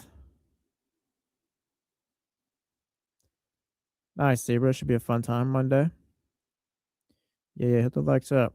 Or hit the thumbs up, excuse me. Like button, thumbs up.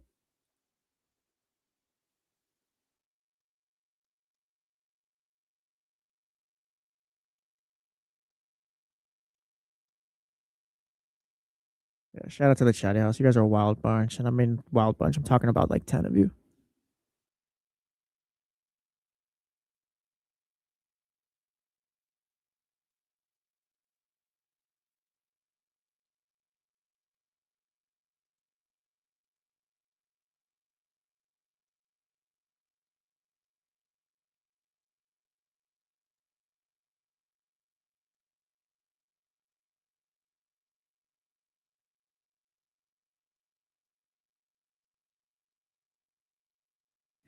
Oh, you're like 10 and a half.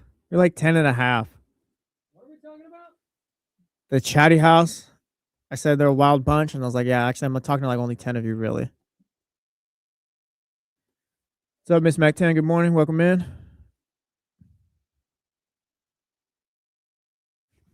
It's facts, Tyler Jennings.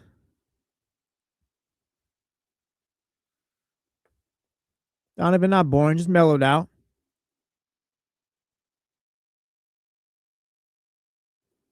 No, yeah, Sable, you're in there. Manny's in there.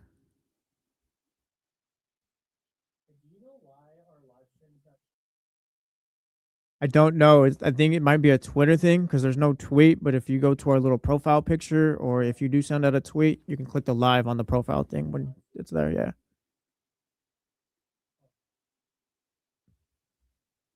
Might just have to. What did I just see? Might just have to.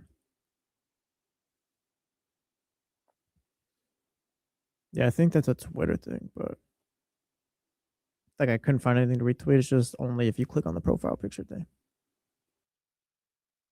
Sometimes it'll pop up on the bar when you're scrolling.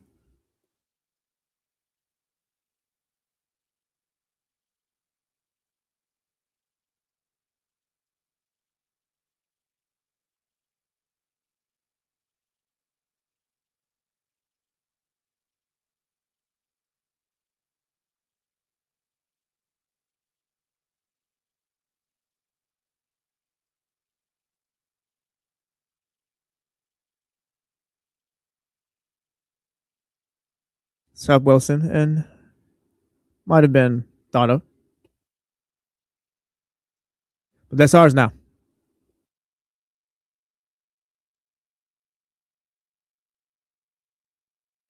See, dude, people talk about Ace Ventura to me. I've never seen it in my life. Okay.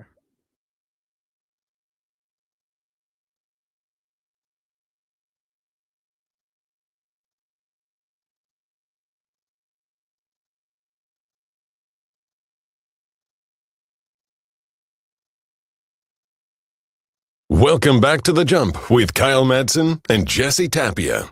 Look, hold on. That is shocking to me. That's the thing. It's not, bro. Just because there was is. dolphins and the dolphin Dan Marino was an Ace Ventura doesn't mean I need to watch it. Snowflake the dolphin. Yeah, well, yeah. Like I don't need to watch Ace Ventura because there was some Dan Marino was in there and blah blah blah. And Snowflake the dolphin, whatever you just called him. Like, yeah, no, it's fine that I haven't watched Ace Ventura. Yeah, it is fine. Like I'm not. Because look at the Chatty House. Like Wheezy's in here. Like, what? You haven't seen it? Blah blah blah. Like, no, it's fine. It's fine. It's not. Ace Ventura is not like that movie. Like you got to go back and watch. Kyle S says, yes, you do. Like, whatever. I don't. As you know, I haven't seen a lot of movies. Yeah, you're not a movie guy. Kyle here, Jesse there, Joe Brazil on assignment today. Or the jump. We hang out with you from 7 to 9, and then the jump rewind from 12 to 2. Shout out. Love the jump rewind from 12 to 2. Big jump rewind guy. Big fan of that Jesse Tapia guy. So same. So I will never shame somebody. Like I will never ever be like, because there are people who, when I tell them I haven't seen movie X, they're like, wow, you're a bad person. You haven't seen The Goonies? Wow, like, no, yeah, I haven't. yeah, sorry. No, man, I haven't. Like, sorry about it. Yeah. Like, I don't, it has not come across my purview. Mm-hmm. Like, I don't know what you want. Like, maybe I'll watch it someday. But can we move on with this conversation now, or you just want to like start making references that I'm not going to get, trying to like make it seem like, oh yeah, that movie. Like, no, I've not seen The Goonies. People are like, Sloth? Like, yeah, no, not. No I got clue what you're talking about. The Truffle Shuffle? Yeah, I got nothing. I've never seen it. So it's not a bad thing you have it. I was just surprised as well. Oh yeah, I was a little surprised. No, your reaction's fine. It's just more so the chat. I was like, oh, you have to see it. Oh, blah blah blah. My uncle's in. Oh, you're disappointing me. It's like, no, it's cool. I was wondering why somebody was calling you Chivo. Yeah, it's my nickname for my family. Yeah, my whole dad's side of the family calls me Chivo. You should. I think you would. I don't know how well it's aged. I know I still reference it all the time. Yeah. But yeah, I remember it being a hilarious movie. I know. Shout out Ace Ventura. Shout out Jim Carrey. Like, just I haven't seen it. It's okay. It was like peak Jim Carrey being Jim Carrey. I like The Mask. Yeah, it's better than that. Yeah, I used to watch that with my grandma. Like, yeah, The Mask was fire. Seen The Mask all the times, or you never watched? I've actually, I've seen The Mask all the times. Shout out Cameron Diaz. No, it's good. Yeah, so I haven't seen Ace Ventura. Maybe I'll watch it this weekend. You like, should. I'm gonna be chill this weekend. Maybe I'll throw that on. Bro, probably won't. When we go to a Sharks game, yes, pull up, stop at the crib first. We'll watch Ace Ventura pregame, and then we'll go down to San Jose. You know what? I'm down. Fine. I'm down. It's a good time. See, I don't want to do that though, and this is the issue I have, is because there are so many movies people have been like, "Oh, what, you haven't seen? You have to watch it." And so finally, as part of a radio bit I used to do, I was like, "All right, cool. I'll watch these movies. You give me a list. I'll start tracking down these movies and watching them." There are a lot of them where I'm like, it was just okay.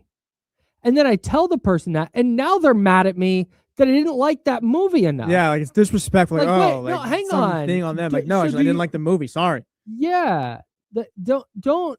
I watched it. Like, I'm sorry. The Matrix is not a movie anybody has to watch. I haven't seen The Matrix. The Matrix is fine. It was fine. Mm-hmm. I'm sure if you were 17 years old in 1999 or whenever that came out, I'm sure that was an incredible film. Probably changed your life. Probably like mind-blowing stuff with our guy Keanu Reeves. Yeah, I remember where I was when I watched The Matrix type of stuff. I'm sure. As a 28-year-old sitting on my couch, nah, I'm cool. Fine. That's just all right. Like, I get it. Like, okay, it wasn't horrible. It wasn't bad. Yeah. But it wasn't a movie that I watched that I would tell somebody. In fact, you know what? There's no movie that I look at somebody and I'm like, you have to watch this. You don't have to watch any movie. I disagree, kind of. Like, okay, what movie do I have to watch? You don't have to, but like you need to watch the Forrest Gumps of the world, the Shawshanks and things. Like, yeah, you're not a movie guy, but it's like Shawshank is great. Yeah, Shawshank like, was just those movies, like just the all timers. Shawshank was one. Just the good pieces of art, Shawshank is one. Shawshank is one that everybody was like, you have to watch it. You have to watch it. And I was like, fine. And I finally did. I was like, oh, all right, wow, I get it. Movie What a made film. me feel emotion and film. stuff. Yeah, no, like just things like that. Yeah. No, that's happened a lot. I'm trying to think of another one. Gladiator. Gladiator was great. Gladiator, really good movie. Mm-hmm. Enjoyed that one quite a bit. But like Rocky, a little overrated. A little bit. Like, it was good. Like, it was fine. You didn't have to put a statue up for the guy. I think that's it. I think I watched the first 4 Rocky movies. Yeah. Like, this one got an Academy Award. They're fine. They're good movies. what? They're good movies. Yeah, but it's they're not like, fine. oh, I'm gonna pass these down to my kid. Like, Yeah, like, nah. well, we weren't born at that time, so maybe that's what it is. But maybe those movies don't hit. Yeah, the way so they they were did fine. at that time. Yeah, They were fine. like Batman. What is it? 1989. Like it's cool, but it's like it's not like the best Batman movie ever or anything like that. No. Yeah, but it's fine. Yeah, it's fine. Yeah, that's it. That's my take on movies. Most movies are fine.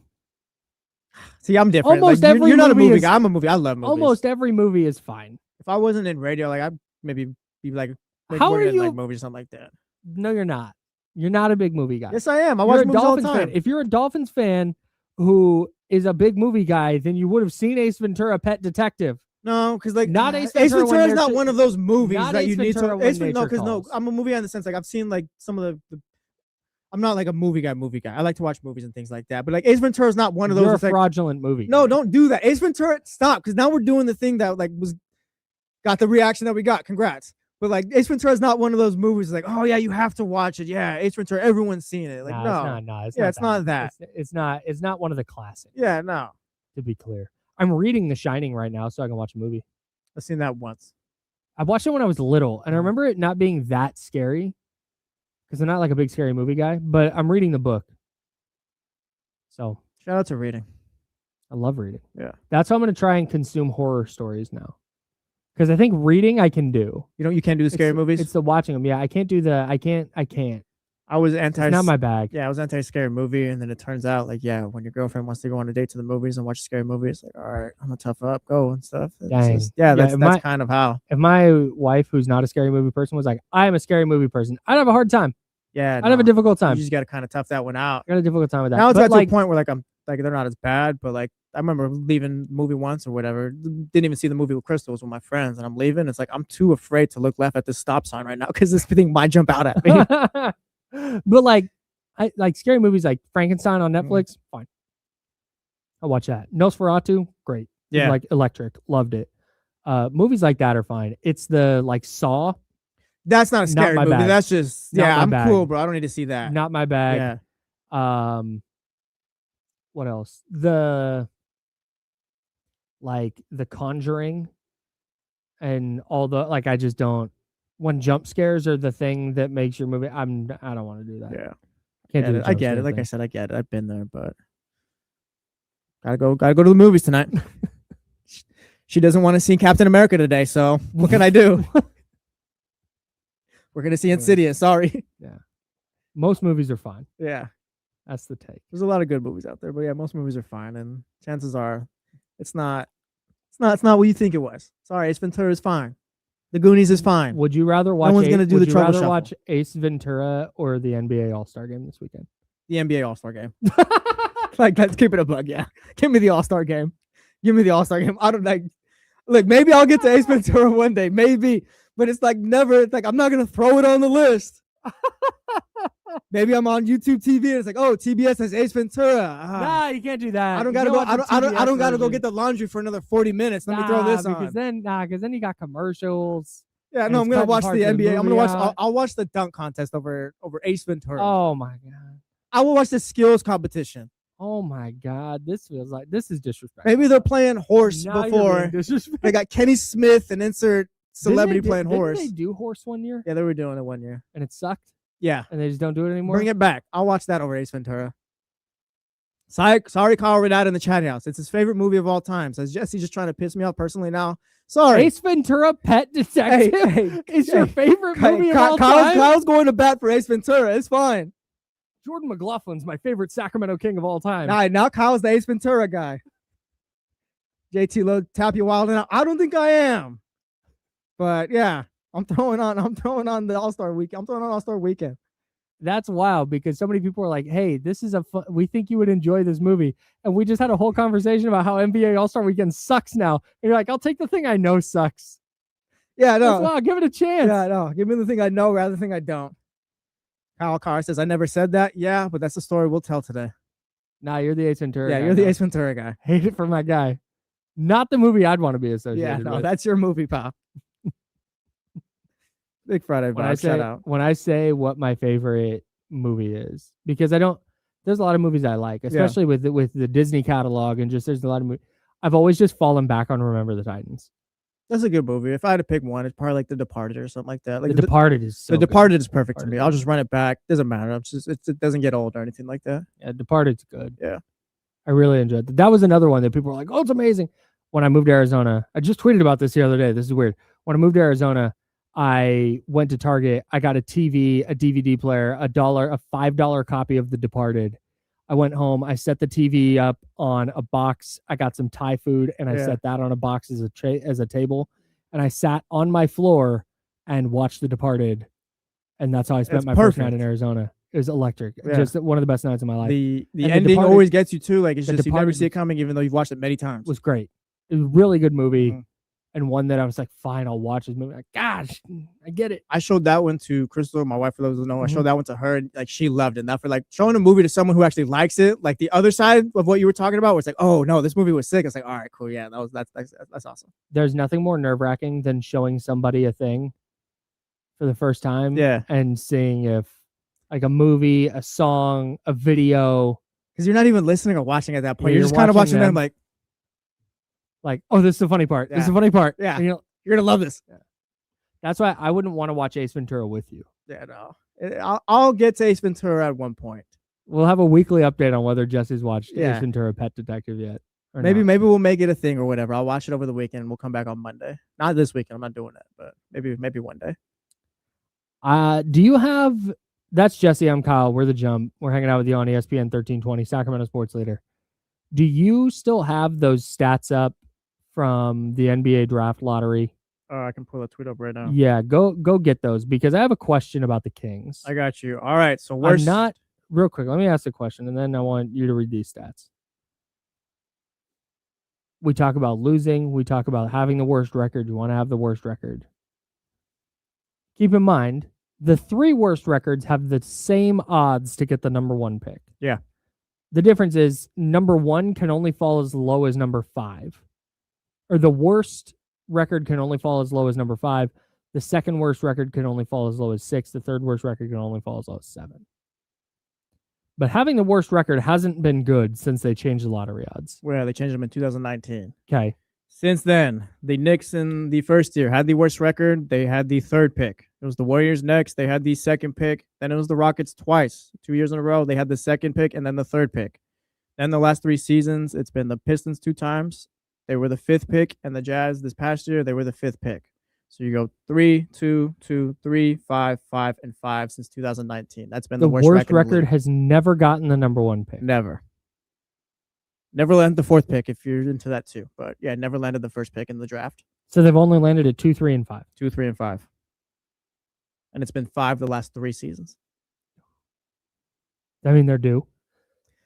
I mean, low key, that's kind of where I went with it. Yeah, it's like there's no way it's gonna be 5th for a 4th time. But I've thought about it. Like at one point, that did kind of scare me, because we've all heard the stat. Yeah, no team has won the lottery with the worst record in the league since it's come into effect in 2019. But also, I don't want to go to 3rd and pick 7th. The ping pong balls can go the wrong way that way, and that's what kind of scares me more, rather than picking 5th. Can I pick 5th and end up with Caleb Wilson? Like, maybe, possibly, and I'd be pretty happy coming out of that draft. But if I got the 7th pick coming out of this season after what we just saw, that's tough. So yeah, if I'm the Kings, you still shoot for that worst record and hope the ping pong balls go your way. Like you said, you're due. So you just kind of see it that way, I guess. That for me, at least. I don't know that if they wanted to not have the worst record, they could. It's kind of not up to them right now. I mean, we've seen them get blown out by 2 tanking teams. The Jazz caught a $500,000 fine yesterday, and you had no chance. 30. You had no chance. The NBA was like, no, what they're doing is ridiculous. Fine them $500,000. And against that team, no chance whatsoever. I want to go count. How many games left do they have against tanking teams? Okay, let's go through it. Orlando, no. San Antonio, no. Memphis, tanking? Yes. Memphis, fully tanking. Houston, no. Dallas, tanking? Yeah. Yeah, fully tanking. Lakers, no. Phoenix, no. New Orleans, definitely tanking. Although... They're just bad, kind of. They're just a bad program. Yeah, what are you tanking for? That's weird. That's a weird... This is a bad organization. It's a weird outfit. Yeah. Chicago? Yeah. Okay. Indiana? They just caught a fine for tanking. Yep. Charlotte? No. No, they're not. Might be in the playoffs. Clippers, no. Utah, obviously. Although I wonder if we see anything different with Utah now. I don't Are think they so. playing Lauri Markkanen in the fourth quarter? They already shut down Jaren Jackson because he had a weird... Maybe. He had a but knee injury that was like a... I think we can still like throw. a Yeah. hardened tumor in his joint. It's like, ooh, sounds bad. I think they still go under the tanking umbrella. They still do, for sure. Like, they're not going to... But I'm interested to see if we see Lauri Markkanen playing full games now. Yeah. Or if they just... San Antonio, no. Philly, no. Brooklyn, yes. Brooklyn tanking. About 6 games, I believe, if we're counting New Orleans. 5 if it's not. Charlotte, Orlando, Atlanta, then Brooklyn again, and New Orleans. Okay, so if we're counting New Orleans, that's about 8 tanking games against tanking teams. If you're not counting New Orleans, I think it's about 6 games. I think you got to count New Orleans. All right, then that's 8 games against tanking teams, I believe. 1, Memphis, Dallas, New Orleans, Chicago, Indiana, Utah, Brooklyn, New Orleans. That's 9. 9. Portland not tanking. Yeah. Golden State not tanking. And 9 games left. How many of those do they get? My super awesome analysis answer is 2. 1 out of 8. I wanted to say 0, but if I got to give you an answer, yeah, I'll go 1. I think they get 2. Maybe 2's the ceiling, but again, it's just you are playing with guys you hope become regular NBA guys. You're not even sure if they are. Like the Jazz had Jaren Jackson Jr. out there before he went and got surgery and was out for the season. It's just you don't have anything like that on your roster right now besides DeMar DeRozan and the guys that are injured.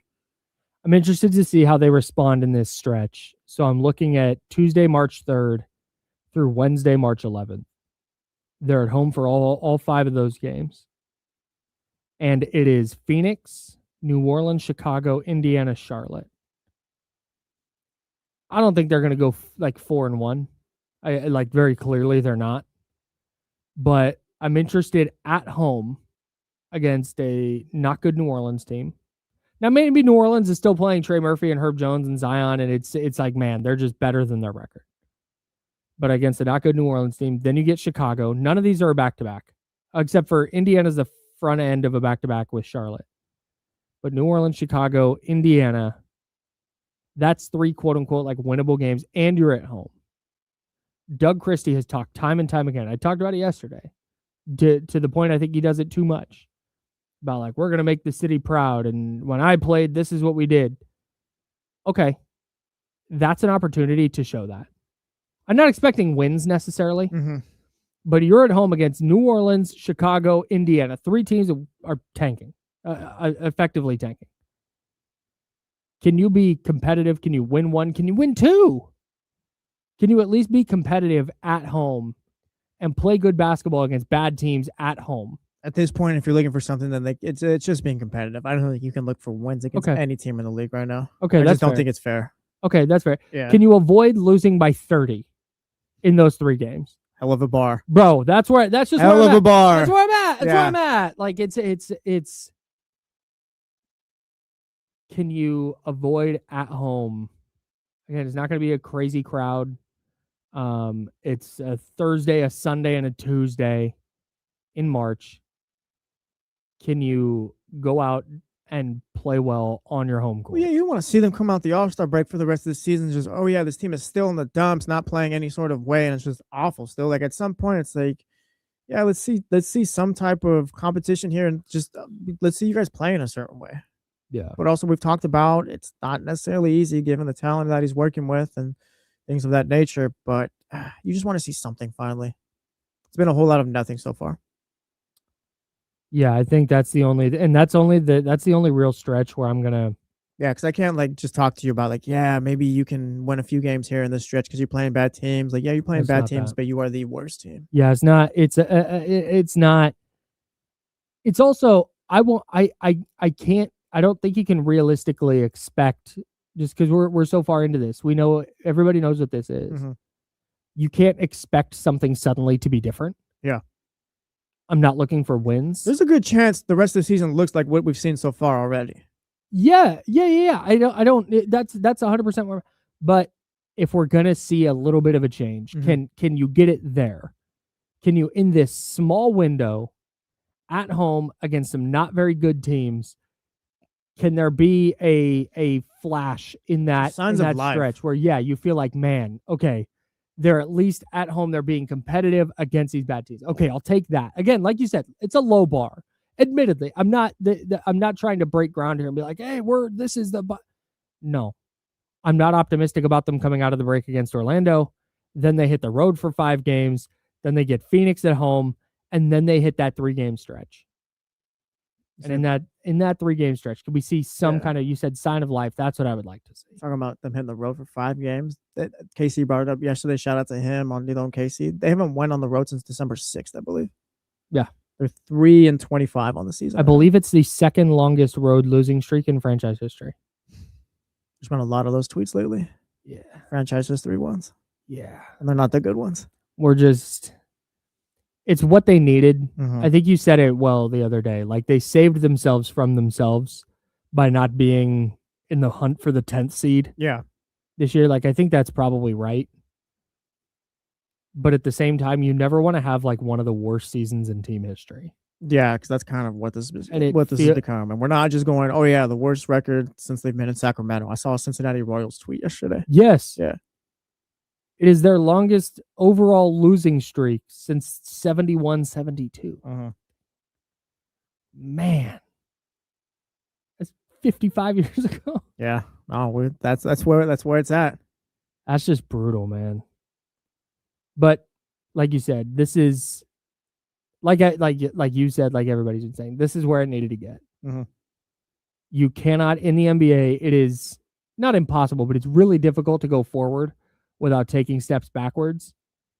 And the Kings this year are taking, instead of 3-4 years they're taking one giant step back this year.